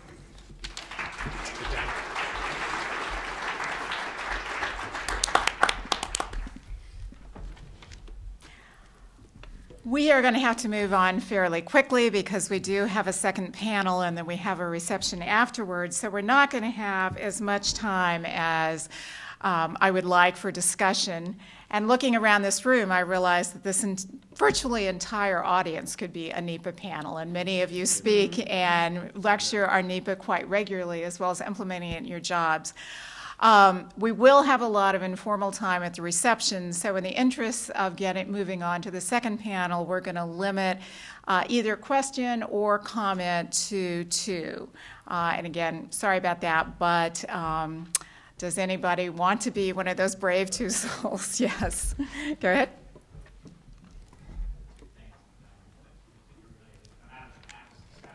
Can you stand up, Bob? Sure. Yeah. Does this thing work? 2 things that I think are relevant to the panel's comments. Any of us who've ever worked with NEPA at CEQ or in the agencies have faced the issue of, I don't want to comply with the NEPA process, it's too expensive, it takes too long, whine, you know, there's a whole mantra you can chant. I have one suggestion for you when you get that question, Nancy or your staff or Bob and his folks at Justice. One question for you to ask them. What is it that you don't want to know? Now, there are 2 subsidiary questions. What is it you don't want the public to know? And how much time and money are you willing to spend in federal court defending that view? But you can take it from there. I think if you ask those questions, you may get a more constructive dialogue going on, because a lot of those people really don't understand what NEPA does and doesn't require. The comment is, I can react to, on NEPA's legacy. I think there are two things that I've observed in the years since I've been at CEQ. One of them is that we didn't do well enough in NEPA to have a good legacy of linking the NEPA process to the agency's operational processes afterwards. NEPA cuts off when the EIS and the record of decision is done. There is a process that the industry invented called environmental management systems. It's a wonderful link and follow-up to NEPA. We in government haven't done enough to encourage that. It's not a regulatory process. The industry invented it, but we ought to be doing more to use that. And second, internationally, I've seen NEPA spread around the world, as Bill Riley mentioned. The one thing I've observed consistently in countries from South Africa to Hong Kong to China to Japan, around the world, is that the reason they fight to have a NEPA-like process is they consider it a hallmark of democracy. And that's something we don't think about because we have it. But that's a good reason to advocate a NEPA-like process anywhere. It involves the public. So I think that you may want to respond to that. Okay, let's take a second question or comment, and then if the panelists want to briefly comment on either one. Nick. So question, hi, Nick Yost. Question directed primarily to Bob Dreher in your new capacity after 4 days at the Justice Department. You rattled off this list of magnificent cases which were influential in creating what NEPA's legacy was and is, all of which were won by private plaintiffs over the objections of the Justice Department defending agencies' non-compliance with NEPA. You are now in a position to do something about that. And very little. we look to you for more. You may recall that in the Carter administration, Jim Moorman, then the Assistant Attorney General, and I had something whereby all NEPA pleadings came to CEQ as also a client of the Justice Department, as well as the agency being sued, for 4 days in which we could review and offer comments. Justice would have the last say. But can you think of a mechanism that you all might do which would be other than simply defending when agencies have at least allegedly failed to follow NEPA?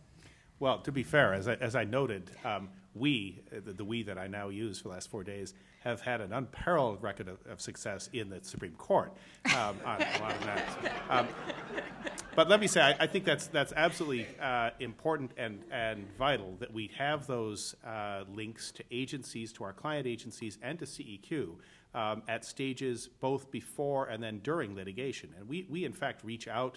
I mean, my staff is sitting out there wondering how much hot water I'm going to get myself into for 4 days. But I know that the Justice Department is engaged proactively with its client agencies to help them develop more defensible decision-making processes, better records, and better decisions, frankly, that can be defended better. That's one of the roles we can play as counsel to the agencies and working with their general counsels and their staff. And I know that we link closely with CEQ on major cases involving NEPA issues. And certainly I'm committed to continuing and moving that process forward. So I think it's absolutely essential that CEQ's perspective be considered closely in anything that we take to the courts. Good, and everybody here heard that, Bob. Yeah. If I still have a job when I get back. That's, Right. Any last sentences, words from the panelists you want to contribute? Okay, let's move to the second panel. Thank you very much.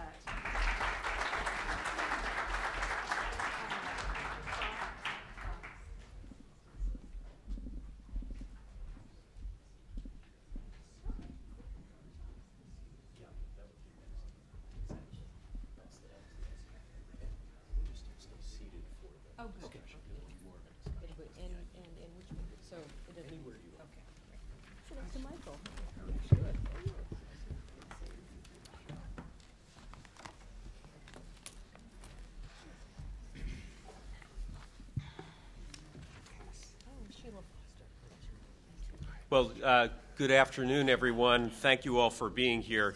It is such a privilege to be here, to be part of this celebration. And in part, I think it's a privilege because of the amazing contributions that so many people here have made to this transformation in government.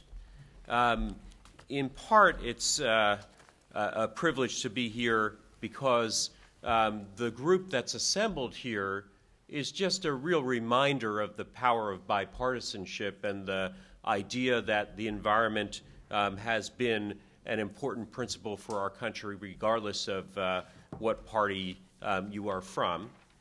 And in part it's a privilege to be here because this is a celebration of what works best in government. And it's an enormous privilege to step aside from our day-to-day activities and reflect on those things, reflect on what works best, how we can improve what it is that we do and why it's so important. And I thought in doing that we could perhaps focus on what are the future challenges.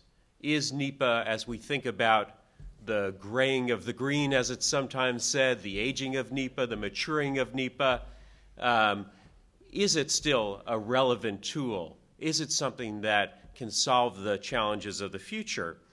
And in doing so, I had hoped that we could have an acronym-free discussion, but of course when CEQ puts on an event about NEPA, it's kind of hard to do that. But I'll ask our panelists for their thoughts and for their to approach this in really a conversational way and think about what those future challenges are. Let me mention some future-oriented housekeeping things first. As you leave here and head to the reception, we'll have available the press release on each of the actions that Nancy mentioned, and those are, I think, enormously important for framing our discussion here today as well and thinking about the future applicability and reflect some of the work that we at CEQ, that our colleagues at CEQ have been doing in thinking about those future challenges. And also, as a reflection of the idea of openness and transparency, our proceedings today are actually streaming live and will be available again on the NEPA.gov website, and really a reflection of the idea that we want to make as much information available to the public in sort of a real-time fashion. Well, we have an extraordinary panel with us today, and I want to start with John Porcari. And John, for those of you who don't know him, came to the federal government after 2 stints as Secretary of the Transportation for the state of Maryland for 2 separate governors, and now serves as the Deputy Secretary of Transportation for us, and we're delighted that he can be here. And he also, I'll just say in fairness, is here at the sacrifice of facing a red eye tonight and has to leave us shortly. So I want to turn to him first and ask this question, and then invite our other panelists, who I'll introduce as we go on, for their thoughts as well. And that is, Bob Dreher spoke about the enormous number of actions under the Recovery Act. Literally thousands and thousands of actions, and they are going through a NEPA review. And the Department of Transportation itself has been responsible for thousands of those reviews. And I also, as we face such fundamental issues of economic recovery in our nation, in transforming our economy into a clean energy economy, as the Department of Transportation pursues a series of innovative livability initiatives. First, how has it been going? In other words, is this a endeavor that adds value? And then secondly, some of the projects that you're talking about are enormous infrastructure. They're ones that are reminiscent of, almost like building a federal superhighway system, as happened starting in the Eisenhower administration before there was a NEPA. And I know you're, off to California to deal with some of these issues. You were in Florida dealing with high-speed rail challenges. How do we approach those significant infrastructure challenges in a way that will be workable, that will help to contribute to getting the job done, to getting projects done, while still being respectful of the hugely significant environmental concerns that we heard from in the earlier panel. Gary, both very good questions. And first on the Recovery Act, I think it's fair to say that none of the progress that we've made in the Recovery Act and the individual projects has been held up in any way by NEPA, contrary to what you may have heard or popular belief. What it's actually done is it's helped sort the project priorities for the states, for municipalities, the smart jurisdictions, states and municipalities that have taken the time and the effort to move their projects through the whole planning process, including NEPA, were ready to go. And they got those projects out the door quickly. Others, quite honestly, I won't mention any states, Nebraska, but weren't quite as ready and thought that they would be able to work around that somehow. It's a threshold issue. You have to do it. But having said that, there are over 12,000 transportation stimulus projects out there, over 6,600 underway or completed. It didn't hold anything up, honestly. What it did was change the priorities of what got done. I think that's a very fair reflection of how the process should work. It's also, I think, a reflection that if we are to do more of this in the future, the hardest single thing right now for local and state governments to do is to fund planning work. So if there's another round, if we're going through this again, the reality that we all should understand is that the upfront work that takes a little bit of time and takes money, that pipeline is essentially empty. But on the stimulus projects, I think you could argue that they're doing fine. Everybody who is paying attention to this process knows how it works, knows how to navigate it, and knows how to get projects underway. And as Gary mentioned, the perspective I'm really coming at this from is from the project delivery part of it, projects both large and small at both the local and state government level. And I'd like to quickly offer two thoughts going forward for NEPA, the evergreen part of it, what we should be thinking about in the future. First, the President laid down a great challenge for us that's embedded within the Recovery Act for Transportation, high-speed rail. $8 billion of the transportation money is for high-speed rail. You really need to think about this as the middle 1950s and President Eisenhower and the birth of the interstate system, because that is essentially what we're talking about here. This is a very small down payment on what will be a sustainable transportation form, a transportation option for the future, and one that dovetails perfectly with our goal on livability in our communities, urban and rural. So it fits very tightly into those priorities. Where does NEPA come into this? A lot of the high-speed rail work, most of the important corridors, have never been subject to NEPA before. They're privately owned railroad right-of-way. This is shared tracks we're using. The Class 1 railroads, the freight railroads that own this right-of-way, are not too thrilled about this prospect. I think twofold, probably not too thrilled about having passenger rail in the same alignment, but also being subject to a process that they weren't before. So going forward, we really have an opportunity here to make NEPA relevant for a very important transportation priority for the country, a sustainable one, if you will, from a transportation point of view. High-speed rail is going to continue to be a focus for us. It's one in which we should think long and hard on a national scale about what we want to get out of the NEPA process, what kind of outcomes we want to drive, and as we're talking about things like mitigation, what we want to do with it and how we want to use that. So I would definitely put that in the opportunity category. The other broad thought going forward for NEPA is if you're actually responsible for delivering projects, the mitigation part of NEPA is actually one of the better tools you have. It's a very important thing, and here's why. It's very difficult at the local or state level to talk your elected officials into using public money for some of the water quality retrofits, some of the different things that you want to do, especially in our older communities.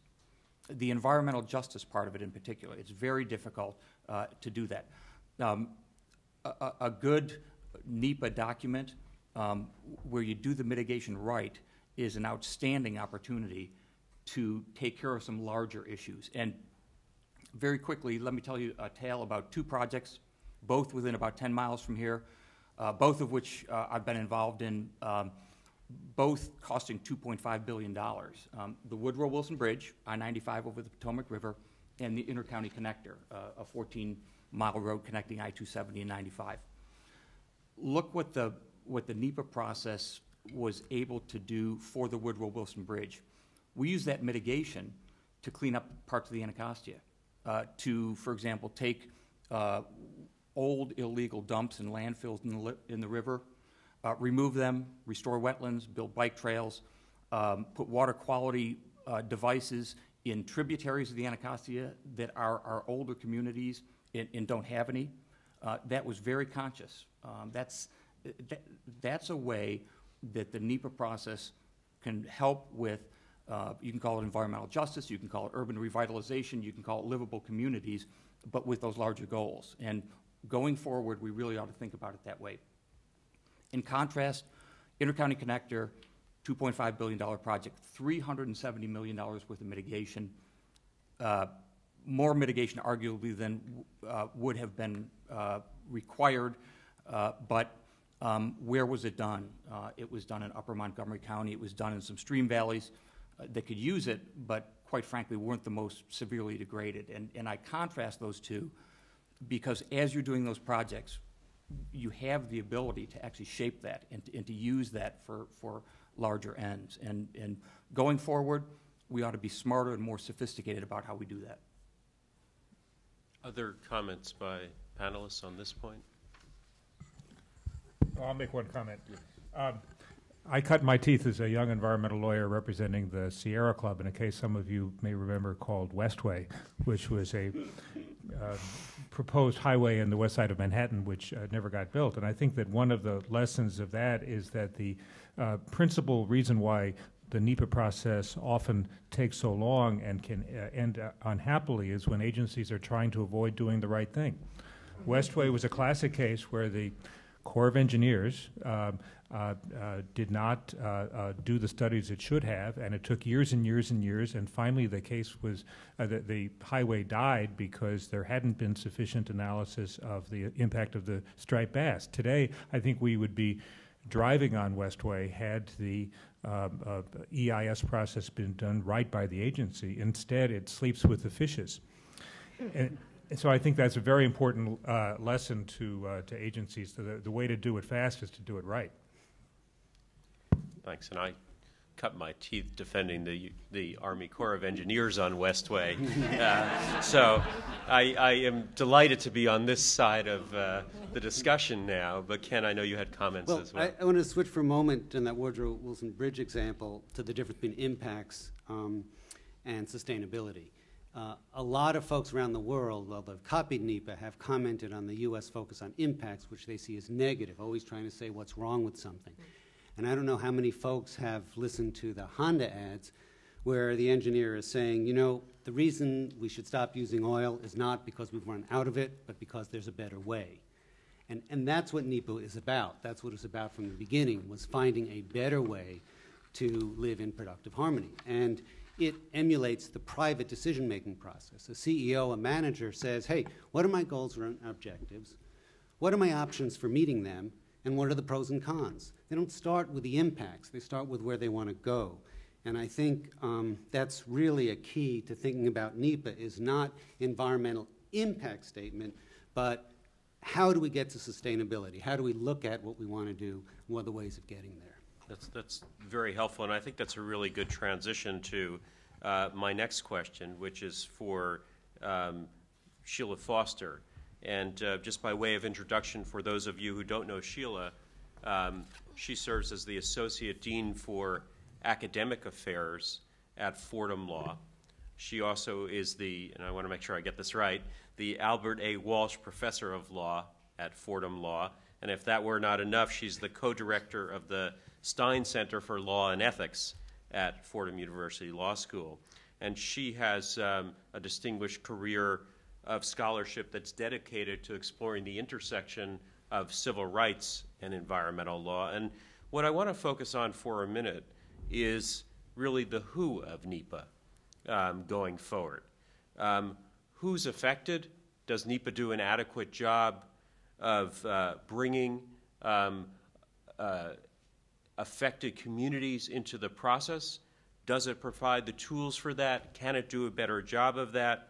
And how are communities affected? Are there some communities that may be disproportionately affected, and is NEPA an effective tool for addressing those kinds of concerns as well?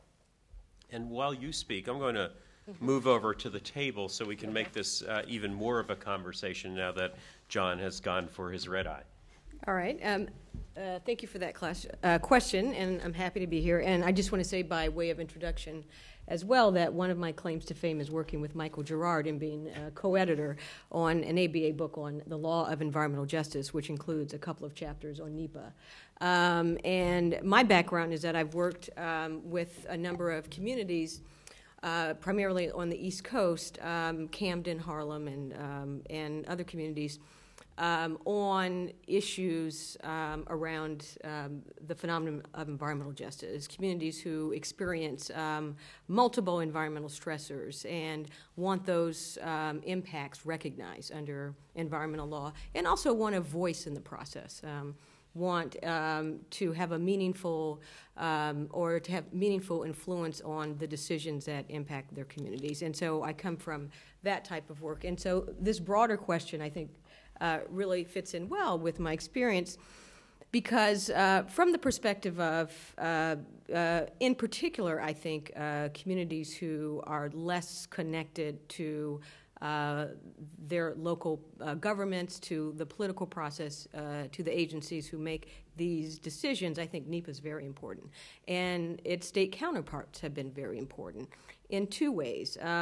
One, I think, is in giving them a meaningful opportunity to participate in the decisions, and I'll talk some about that. And the second is the recognition of the range of impacts that a particular land use or other decision is going or are going to have on their communities.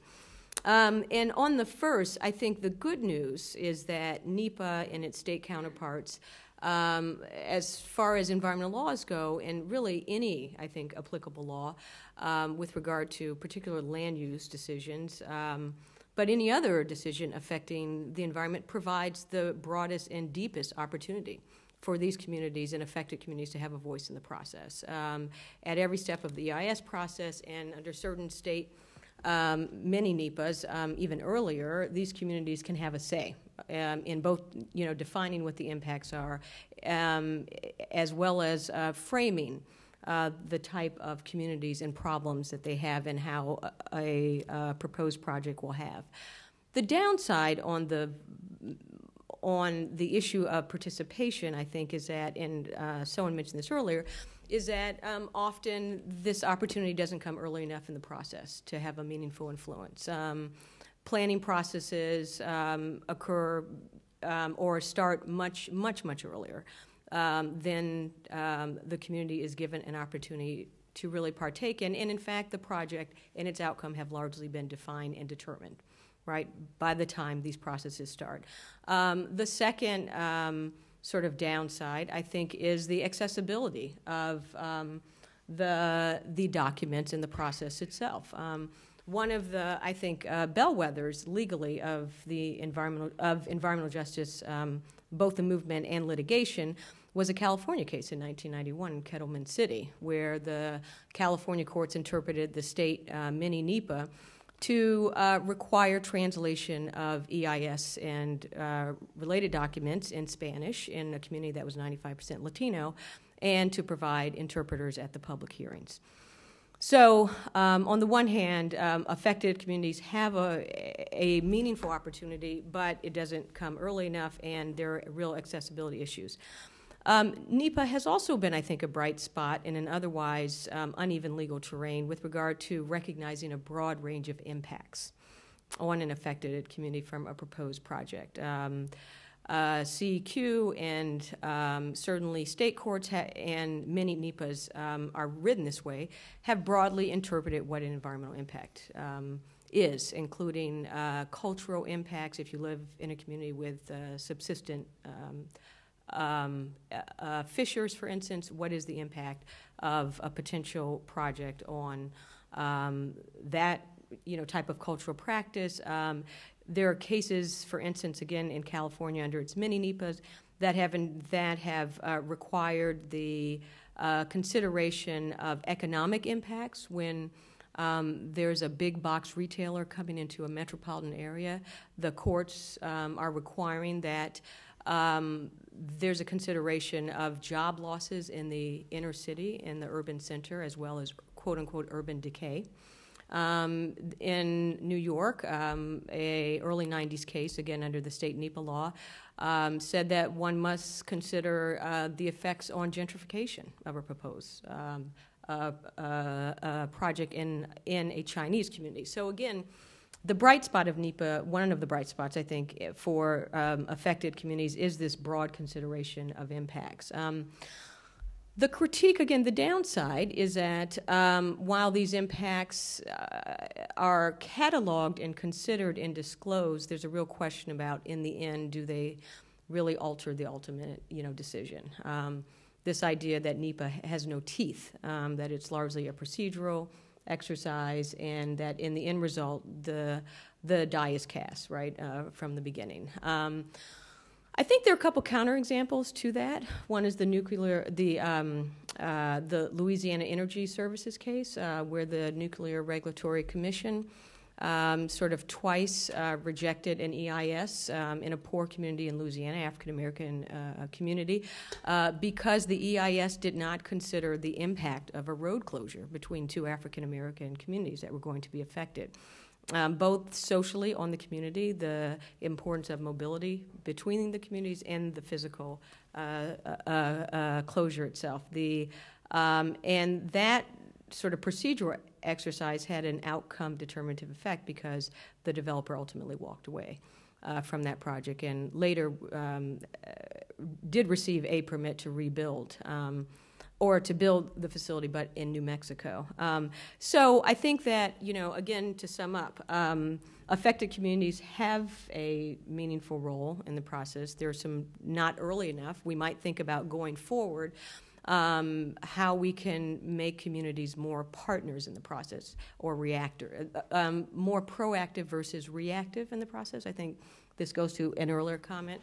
The process is largely set up, I think, for reaction, not sort of proactive planning.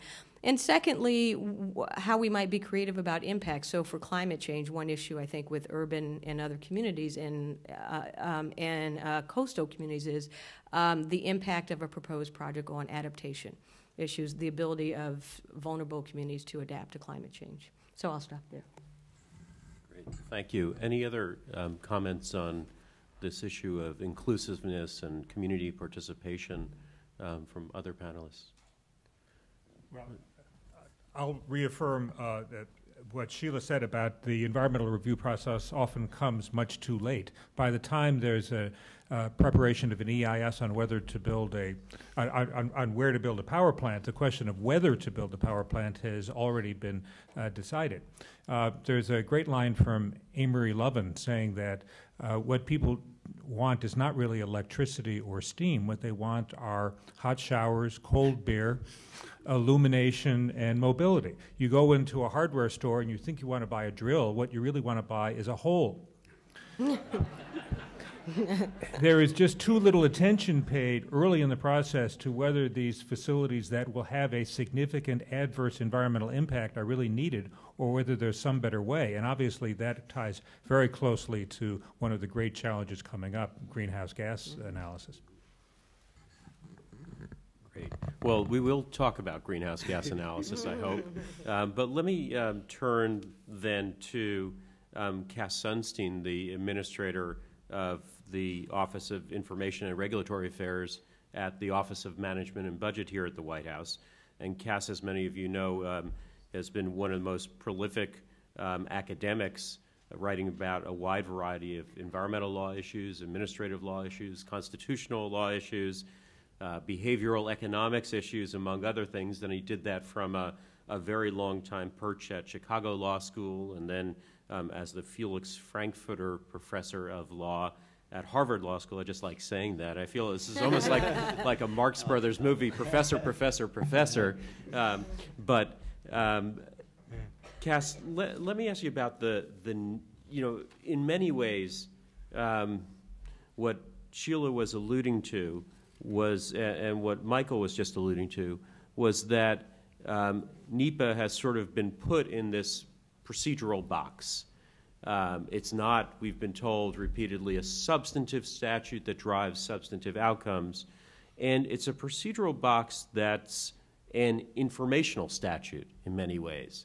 Its success really depends upon the ability to develop and to provide information both to decision makers, to the public, and to reviewing courts.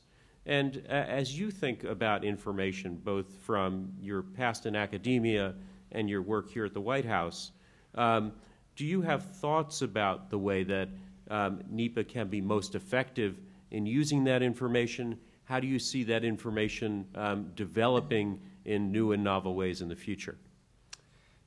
Thanks, Gary. That was actually my cousin who wrote all those articles and those ideas. That was my cousin.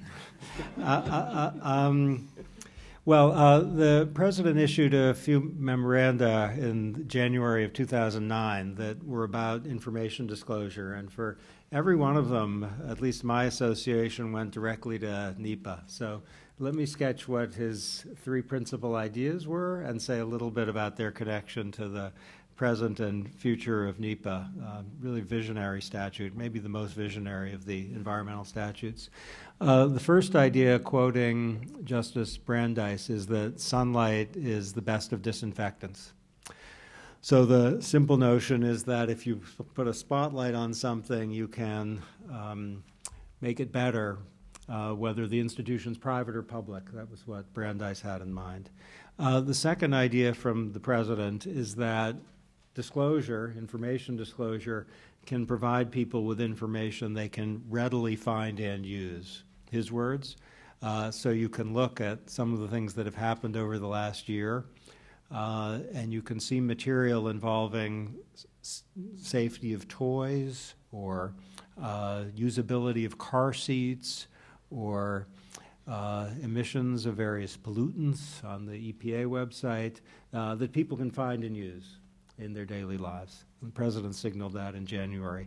The third idea is that if you really have a participatory process, then you can allow government to have access to dispersed knowledge that is out there, but not in here, meaning in this building. And by referring to dispersed knowledge, the president was picking up on a tradition of thought that actually goes back to Aristotle, who emphasized that a collectivity will just know much more than even a terrific individual. And the term dispersed knowledge really has as its primary exponent the greatest critic of socialism in the 20th century, that is Friedrich Hayek, who said that in the midst of the kind of intellectual influence of socialism, forget about it. The planners will never know nearly as much as the people will. Not because necessarily they're poorly motivated. It's just they know less. People will know more. That's why capitalism will beat socialism every time. So if you think about these three ideas, sunlight as a disinfectant, information that people can readily find and use, and dispersed knowledge, they all have really terrific and direct reference in NEPA. So what the statute's trying to do in its procedural dimension, which is its dominant dimension as the Supreme Court has interpreted the statute, is to put sunlight as a disinfectant on projects. And whether sunlight works in this way depends on whether people are looking. But as we heard an example where people were looking, and it made had a big effect. So that is, I think, part of the continuing promise, let's call it, of NEPA, is accountability as an engine for better social outcomes. Think about information that people can readily find and use. Well, all of us care about whether our water is clean, whether our air is clean, about what are the aesthetic values of the community in which we find ourselves, about effects on wildlife, on interactions with other members of our community, and what the government does in licensing or action will have an effect on that. If NEPA is working well, when NEPA is working well, we can readily find and use that material in our capacity as citizens, the point about participation, and in our capacity as actors outside of the political domain. If things are going badly in the sense that our air is going to be dirtier, our water is going to be infected, our community is going to be uglier, we can move. And that has an effect on our lives and maybe the performance of private and public institutions. The President's, I think, most subtle point in January having to do with dispersed knowledge is, in a way, the core of what NEPA is about. That when you have an environmental impact statement going out, then the actors, the relevant actors, can take advantage of information that communities will have that agencies will maybe have less perfectly. And I see in my own current job, really every day, the tremendous potential of dispersed knowledge in making government do its work better. So when the notice and comment process is working well, we go out with a rule. We think we know what's best. We learn. Material comes in. Things sometimes aren't as we thought, and then we can fix it and make it better. That's exactly what the environmental impact statement process does, writ very large. Okay, now in terms of these are all procedural ideas. I'm kind of engrafting the President's three notions onto a statute enacted when he was a youngster. This also holds out promise for the future, as some of the older cases involving Erie Railroad, the lawyers in the room will remember, have to do with the complex relationship between the procedural and the substantive. And I just have two thoughts about that, which have to do with NEPA's future as well as present. One is that, as the old Calvert Cliffs case suggests, NEPA is not a paper tiger. And what that means is that it's going to have effects if it's working well, even if it doesn't dictate outcomes. This we can see in many domains where the generation of paper actually produces a tiger which is anything but mere paper.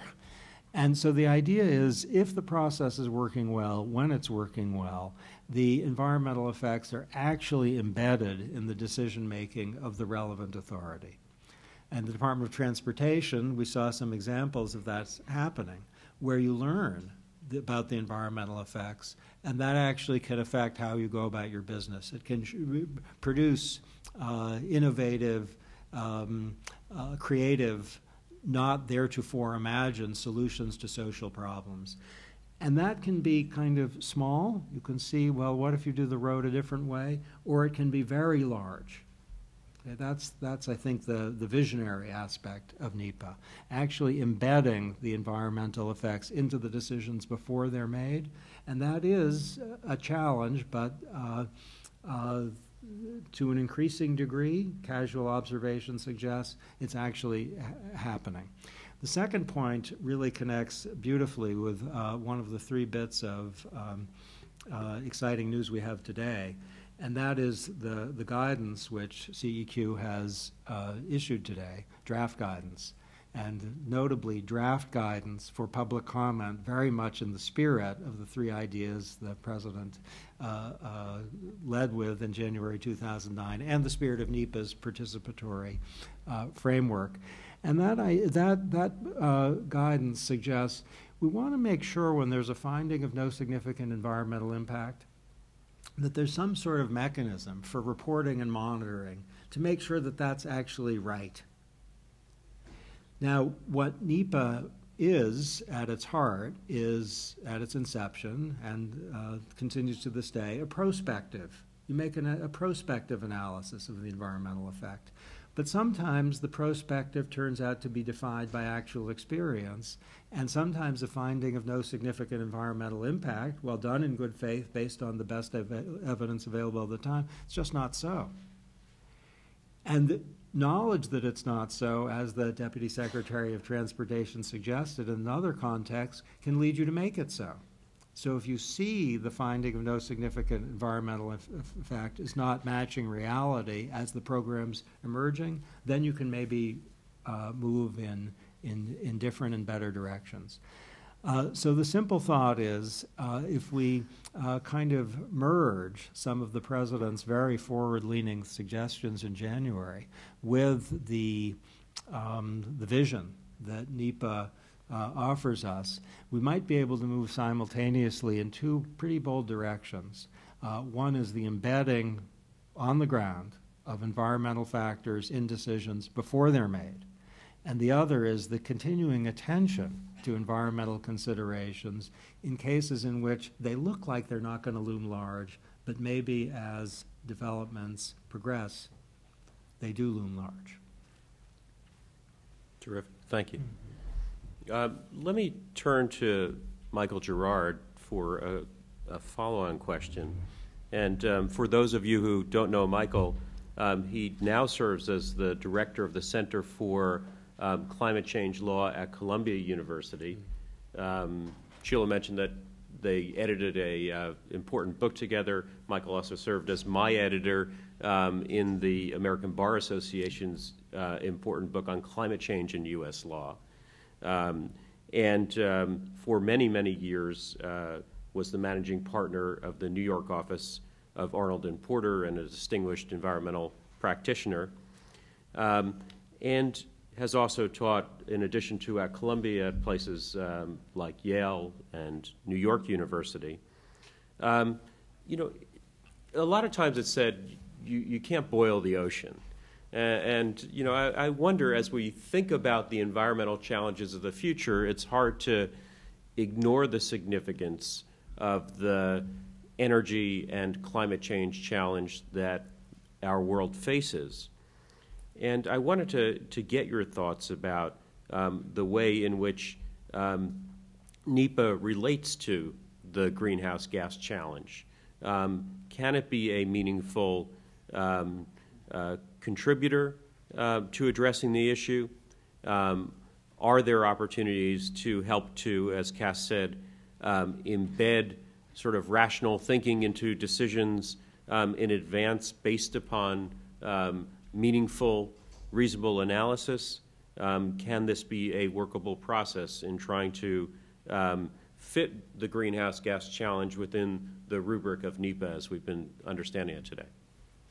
Absolutely, yes. I mean, it's been clear for quite some time that the federal courts have said that climate change is an appropriate subject for analysis under NEPA, but in the absence of guidance on how to do that analysis, not much meaningful will necessarily result. So it was a very important step today that CEQ has come out with this draft guidance. The draft guidance hit my BlackBerry as I was boarding the shuttle, so I've spent many minutes studying it.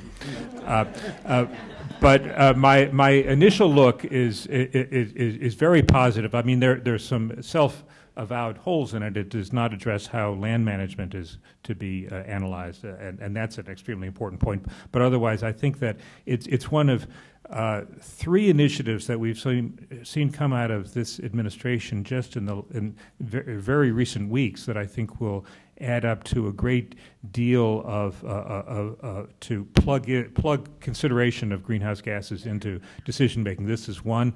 The greenhouse gas reporting rule that took effect on January 1 is the second, requiring about 13,000 facilities around the country to calculate and monitor their greenhouse gas emissions, and next year to release them.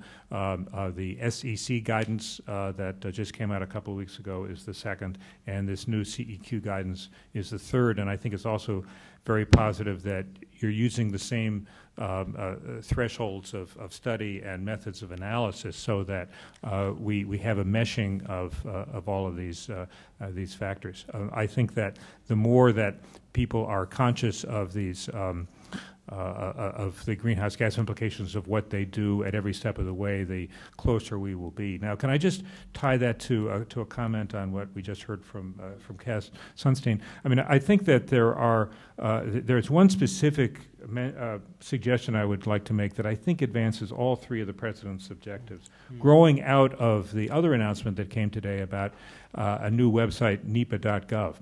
The sunshine too rarely falls on the hundreds of millions of dollars of effort that go into the preparation of EISs, because too many EISs in 2010 are still prepared with a very 1970 technology, which is the three-ring binder.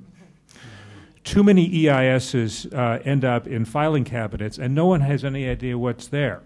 Some agencies are very good about putting all of their EISs online, but it's in all inconsistent formats. I would hope that one of the things that NEPA.gov can accomplish is to load onto that one site every EIS that is prepared by the federal government going forward, and scan in all the prior EISs that have been done, and do it in a searchable way so that you don't have to be the 38th person to write from scratch a description of the habitat of the golden eagle, and so that you can have a GIS system so that if you're doing a project, you can find out every other EIS that was done in that project area in the last 40 years. What a novel thought that would be. I mean, the technology is completely available. And that talks about what are the greenhouse gas implications of all of this. All of this can very readily be done with existing technology. We now have the perfectly named website to do it, and I hope that it gets done. Very much appreciate that suggestion. Let me ask you one more question, which is, Bob Dreher referred to that impeccable record of the Supreme Court 16 times finding against the environmental petitioners in NEPA cases. They'll have a 17th opportunity this term. And the case has to do with preliminary injunctions and has to do with the scope of preliminary injunctions in NEPA. I just wondered if you could perhaps take 1 minute, and other panelists feel free to chime in, and talk about what does the future hold, at least at the Supreme Court, for NEPA litigation in view of this case. I think we're looking at 17 zip. The case is called Geertsen Seed Farms versus Monsanto, and it concerns a preliminary, an injunction that was granted by the district court in California and affirmed by the Ninth Circuit against the release of a certain kind of seed product that would be Roundup Ready, and that had been approved by the U.S. Department of Agriculture without doing an EIS. And it was a nationwide injunction. Clearly, the court is concerned about the breadth of the injunction, which was quite broad. Ordinarily, and so it raises the question of whether there is a presumption in favor of granting injunctive relief when there has been a NEPA violation, something that the Supreme Court in the past has not been that friendly to. The biggest champion of closer to presumptive injunctions in the NEPA context is Justice Breyer, but Justice Breyer recused himself from the consideration of cert in this case because his brother Charles was the district judge who issued the injunction that was challenged. And so he will presumably also recuse himself from the from this case. So I think the fact that the Supreme Court took this case and all the other things are lining up to be not a happy outcome on the environmental side, and the 16-0 record that Bob Dreher talked about is actually even worse, because over the last 20 years it has been rare that the environmental side has gotten a single vote. Well, I don't want to be all gloom and doom about that, in the sense that there obviously is a lot that's been redeemed in the content of those decisions, and I see Ken Wiener on the far end shaking his head. And well, I have to recuse myself from this conversation because my brother-in-law and mother-in-law are on the Ninth Circuit. But this was not a radical panel of the Ninth Circuit, and I think by and large they get NEPA right. For those of you who don't know Ken, he's an attorney with K&L Gates, who has more than 30 years of experience in the NEPA area. I feel a particular indebtedness to him in that he served at CEQ in a past life as the Deputy Executive Director and Counsel. But he has also been an author of a number of critical state equivalents of NEPA laws. And he also was very instrumental in the development of NEPA itself.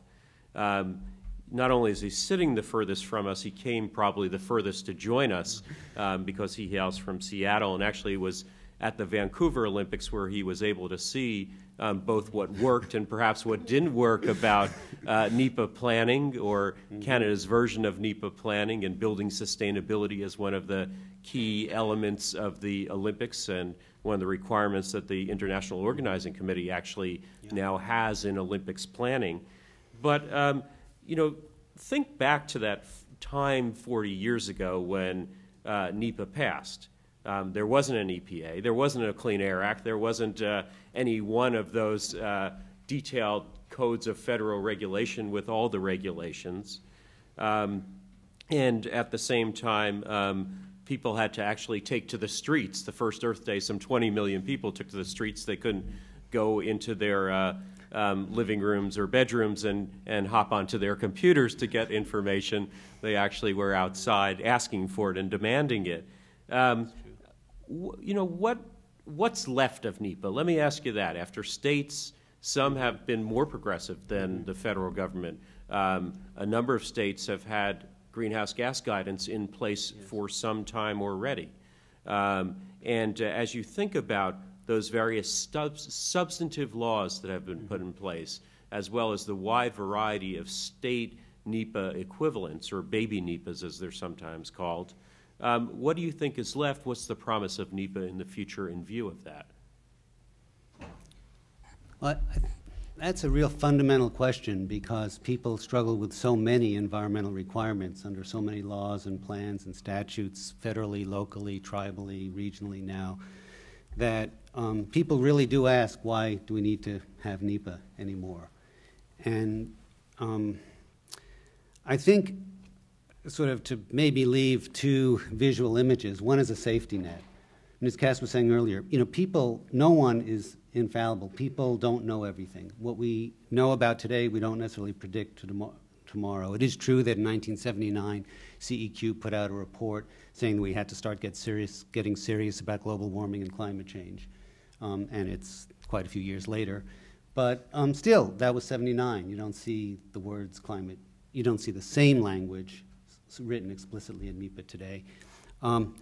There are always issues coming up: biodiversity, you know, ecosystem management, climate change, all different kinds of issues where there is not a law, a statute, or regulation already on the books. And NEPA it was written to be almost constitutional in its nature, when it supplements the authority of every agency to restore, protect, enhance, take the environment into account in its activities and operations and decisions. You don't need to have a law or regulation on the books if there's an issue that needs to be addressed.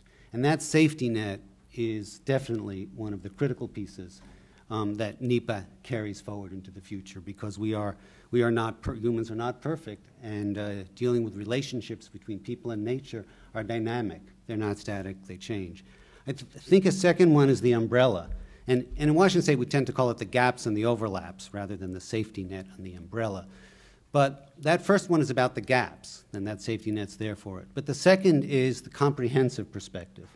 that umbrella where you bring different aspects of the environment together. For example, our preoccupation today may be carbon footprint. And you may have seen the EcoTrust, study and press release about how it's better to eat frozen farm-fished salmon because it has a lower carbon footprint than wild salmon, except that usually comes from polluting, non-sustainable fisheries.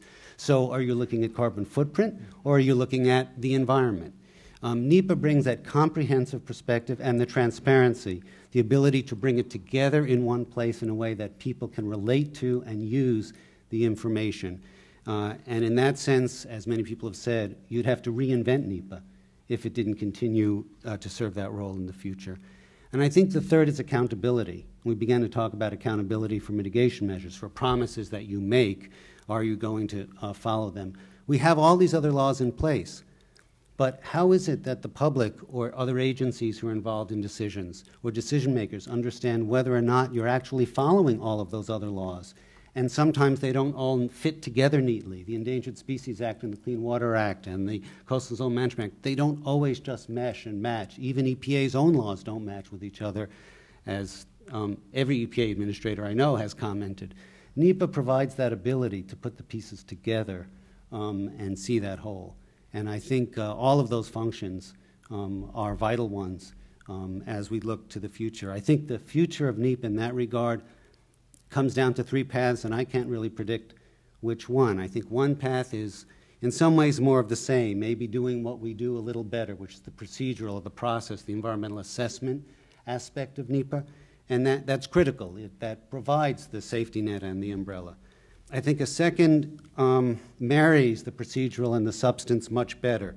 So we start making the kinds of improvements that Cass is talking about the accountability for mitigation measures that CEQ is talking about, the focus on climate change, but also Executive Order, I don't know how many folks have seen it, but 13514, which really, you think about how this all began, to have CEQ and OMB working together to focus on sustainability is a radical breakthrough from the early days. This was not something that existed even into the Nixon administration. This is a potential change in the way of doing business in the federal government. So I think that foundation, that new foundation for the green economy, if you will, is a second possible future that NEPA may stimulate. And then I think the third, which is the big question mark, and it's the one that Gene and Bob Smythe raised earlier, and Nick, is really what changes things are not Supreme Court decisions. They could be 17-0 or 25-0, but they don't tell cabinet officers what they do every day. They don't tell field officers what they do every day. Those are their jobs. And the president likes to use the concept of transformation, transformative change. Well, NEPA is the ultimate change statute. And if it's to be transformative, if it's to meet its goal, we're talking about incentives for personnel, management, budget, accountability. We're talking about basically going from assessment to action, to actually actively managing to meet those goals. Supreme Court decisions are not what changes that. It's the federal establishment that has the will to change that. And whether or not NEPA is reinvigorated to take on that transformational role that's needed at this time in our environmental challenges, I think is a question for the future. Thank you. Appreciate that very much. I know we're running a little late, and we want to have an opportunity for questions. I think we'll be constrained to just 2 questions in doing so. Let me just offer a few thoughts, though. One is we've heard about how large the ambitions are and how difficult they'll be going forward as we think about a fundamental recovery of our economy, as we think about enormously large infrastructure projects and energy projects that will challenge our best practices, as we think about the need for being able to reach out and create meaningful participation for affected communities, embedding this acquired information in our decisions up front, and maintaining the structures that are flexible enough to do so. I'd say we've taken a preliminary crack at CEQ at least some concrete next steps in doing that with the draft guidance that we're putting out today on greenhouse gases mitigation and categorical exclusions. But one of the key themes here is input and dialogue. And I wish we could continue this conversation for hours because it's really been enormously helpful and I hope you found it as helpful as well. But we hope that as you look at our effort to refine thinking and promote these areas, that we'll hear from you in that public comment process as well, because that will be an enormously valuable part of our efforts to address those kinds of concerns also. But why don't we take some questions? I see that Administrator Riley has some questions for us. This has been a marvelous discussion, very high-level discussion, and a very informed one. I would like to ask a question reflecting the criticisms that are held by many in the clean tech investment community, that essentially coming into a period of maximum need for stimulus, and particularly given their interest, stimulus to create new energy projects that are renewable focused, NEPA has proved an obstacle to getting those funds out within the period at least that would have been helpful and corrective in the recession. And that possibly had something to do with the fact, well, first of all, that there hasn't been that much money laid out, but secondly, that money was sent basically into a lot of other places where those obstacles, as they're seen, were not involved. This is often contrasted with what China did with a lot of stimulus money, which put it into infrastructure, and they had fewer procedural hurdles to clear, obviously. I'd be interested in your critique of that, and also whether you think there are any constructive institutional reforms that might be considered when you have a severe economic crisis of the sort we have. You have the priorities of the new administration so clear, and essentially I think much of the country behind us, whether things can be moved more expeditiously under those circumstances. I'm happy to take a crack at it, but I don't know if others would like to as well. But let me start. And I think it's a very important question and a very important observation. One of the reasons why we felt that it would be useful to have Deputy Secretary Percari from the Department of Transportation as part of these discussions, and I'm sorry he's not here to offer his thoughts about that, was because they've done so much of the work on trying to get funds out to states on real on-the-ground projects as part of the President's effort to foster a rapid and effective economic recovery. And one of the key pieces in the design of the Recovery Act was to include assessment and reporting provisions on the environmental review component so that we could actually have real data, a real sense of how we're doing on the very question that you raise.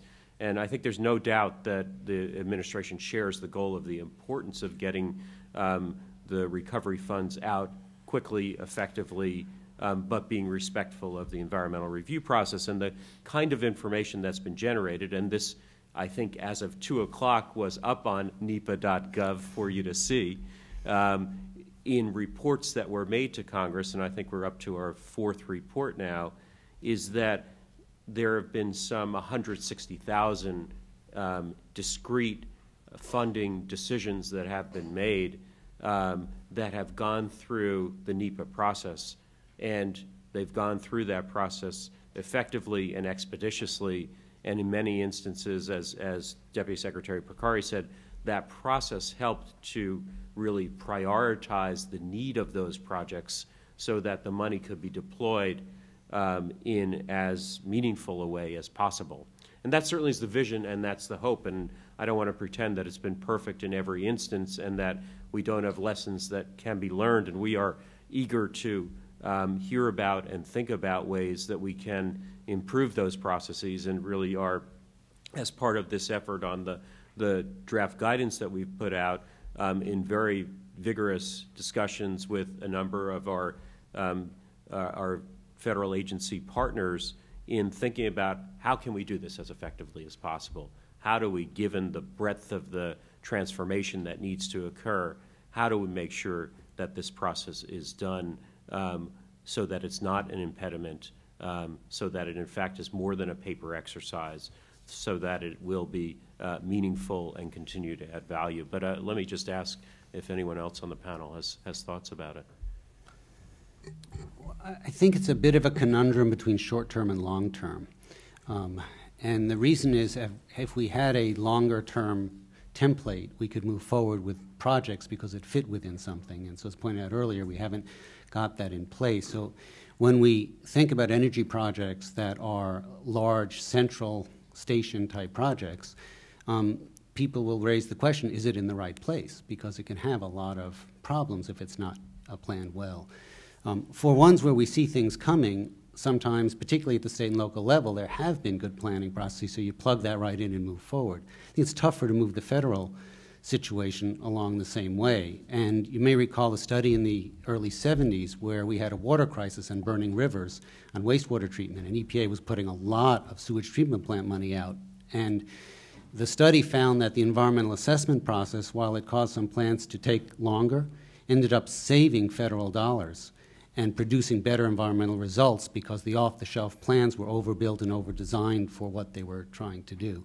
And I think we're in a similar situation with energy. I'm involved in 2 wind projects, one in Vermont and one in the Olympic Peninsula in Washington, so across the country, with valid questions about habitat effects and so forth, even though we really should be moving forward with wind in good places. And I think maybe, hopefully, these will move forward. But I don't think the questions that are being raised are inappropriate. So I think we need to try to jumpstart some of that longer-term work so that we can, in fact, streamline, move to what the NEPA process tries to speak of as tiering, and the highway area has done some of that in other areas too. But there's a little lag time to get there, and it's, of course, very hard to find money to do that upfront work, because the project work tends to be funded by applicants rather than the federal government. Bill, let me offer one additional short thought, which is, as you probably know better than anyone, CEQ was created in significant measure to foster coordination across the government and a recognition that not only at the natural resource and environmental agencies were there important activities underway that fundamentally affected the environment. And one of the things I think we've done very effectively in this administration is really weave together a whole set of activities that are going on across the government that are central to promoting a clean energy economy. And whether that's the kind of memorandum of understanding that was developed with 9 different federal agencies about how do you site renewable energy projects and transmission projects on federal lands, or whether it was something like the recovery through retrofit effort about how do you break down the barriers between agencies to help promote renewable energy deployment in low and moderate income housing by bringing together a trained workforce, appropriate levels of public and private financing, and real information that will drive informed decision-making about improving efficiency in homes.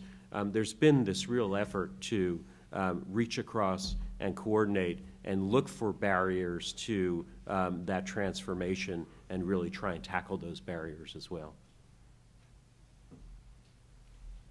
Why don't we take, we only have time for one more question, and I want to be fair to this side of the room, so right back there if we could.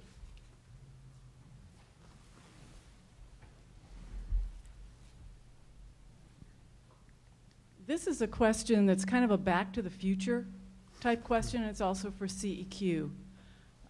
President Obama is focusing on getting back the inherently governmental responsibilities that the government has in some ways given away over time, and that is absolutely critical to the implementation of NEPA. I did my first EA as a GS5 for the Forest Service in 1980, and now I am continuing to serve the fine people in the government as a contractor and consultant, partnering with them, and I'm a one-person company because the ability of government employees is so high, I don't need to bring in anyone else. But what I've heard from government employees at all levels, with the folks I work with, is a great deal of frustration with contractors and contracting, and that contractors forget that they're hired temporary employees, staff, in a way, and they have either taken over or been given the inherently governmental responsibilities of what is the need for action, what is the scope of decisions the government's preparing to make, what are the important issues, what's the array of alternatives. Those are all government decisions, but they're being done by contractors. And part of it is also the government and that they're not writing their statements of work well enough to make sure that they retain that inherently governmental responsibility in NEPA. And that's one of the key streamlining that they can do, is maintaining that. Is CEQ or any of the folks on the panels interested in commenting on that, or whether there'll be some guidance on that in support of President Obama's goal? Maybe the Office of Management and Budget offer thoughts. Well, the Deputy Director for Management, Jeff Zients, is much interested in this question, and discussions are ongoing about the category.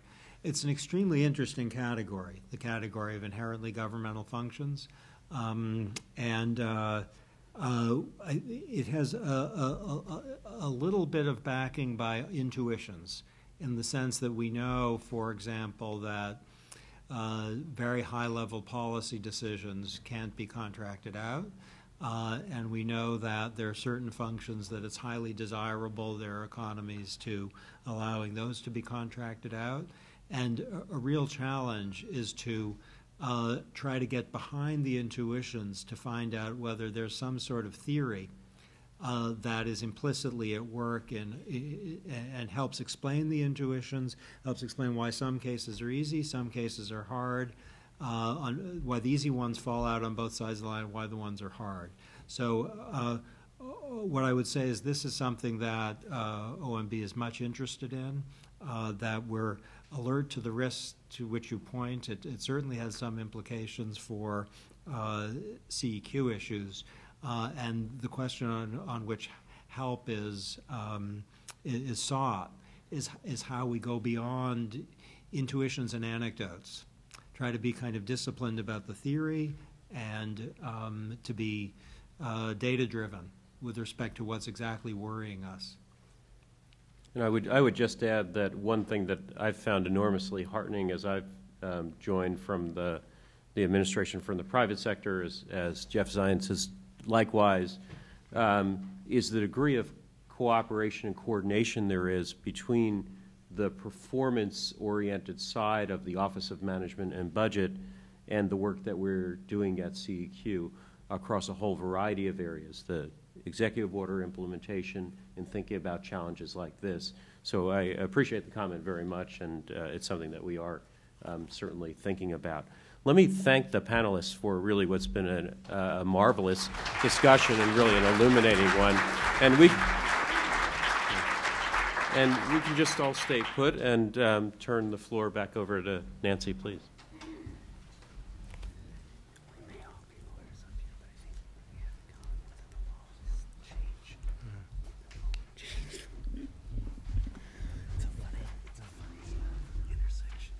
Much better.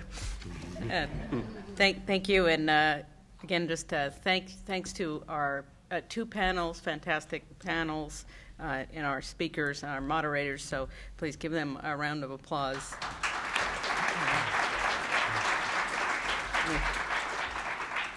I think that this afternoon, as we look back on 40 years of NEPA and look forward to many more years, I think reinforces how visionary, transformative, and integrating NEPA is as a statute, and how enduring NEPA and CEQ as institutions are, and that I think the challenge that CEQ faces, and I think that that everyone who's been associated with CEQ has faced over these 40 years and will continue to face, is we have a statute that gives us the flexibility to address the priorities, environmental priorities, as they change, as they evolve. But the real challenge is to do so, and we have that challenge in front of us with climate change, and I'm sure with many other things. So I take what I've heard this afternoon as we look forward as a real affirmation of why NEPA is important to our nation, and how CEQ can continue to play the role to keep these environmental issues and priorities in front of the national policy discussion. So as we wrap up, as we were thinking about how we could appropriately acknowledge NEPA's 40th birthday and CEQ's 40th birthday, the one thing I told the CEQ staff was there must be cake, and there will be. So you're all invited to join us upstairs in room 430 if you wouldn't mind using this door, and there will be people directing you to find 430. We can reassemble in a few minutes, have some cake, get a chance to talk about anything you want, including NEPA, and spend a little time together. So I want to thank all the CEQ staff who are here working very hard on putting this event together, and again to our terrific panelists and speakers. So thank you, and it's time for cake.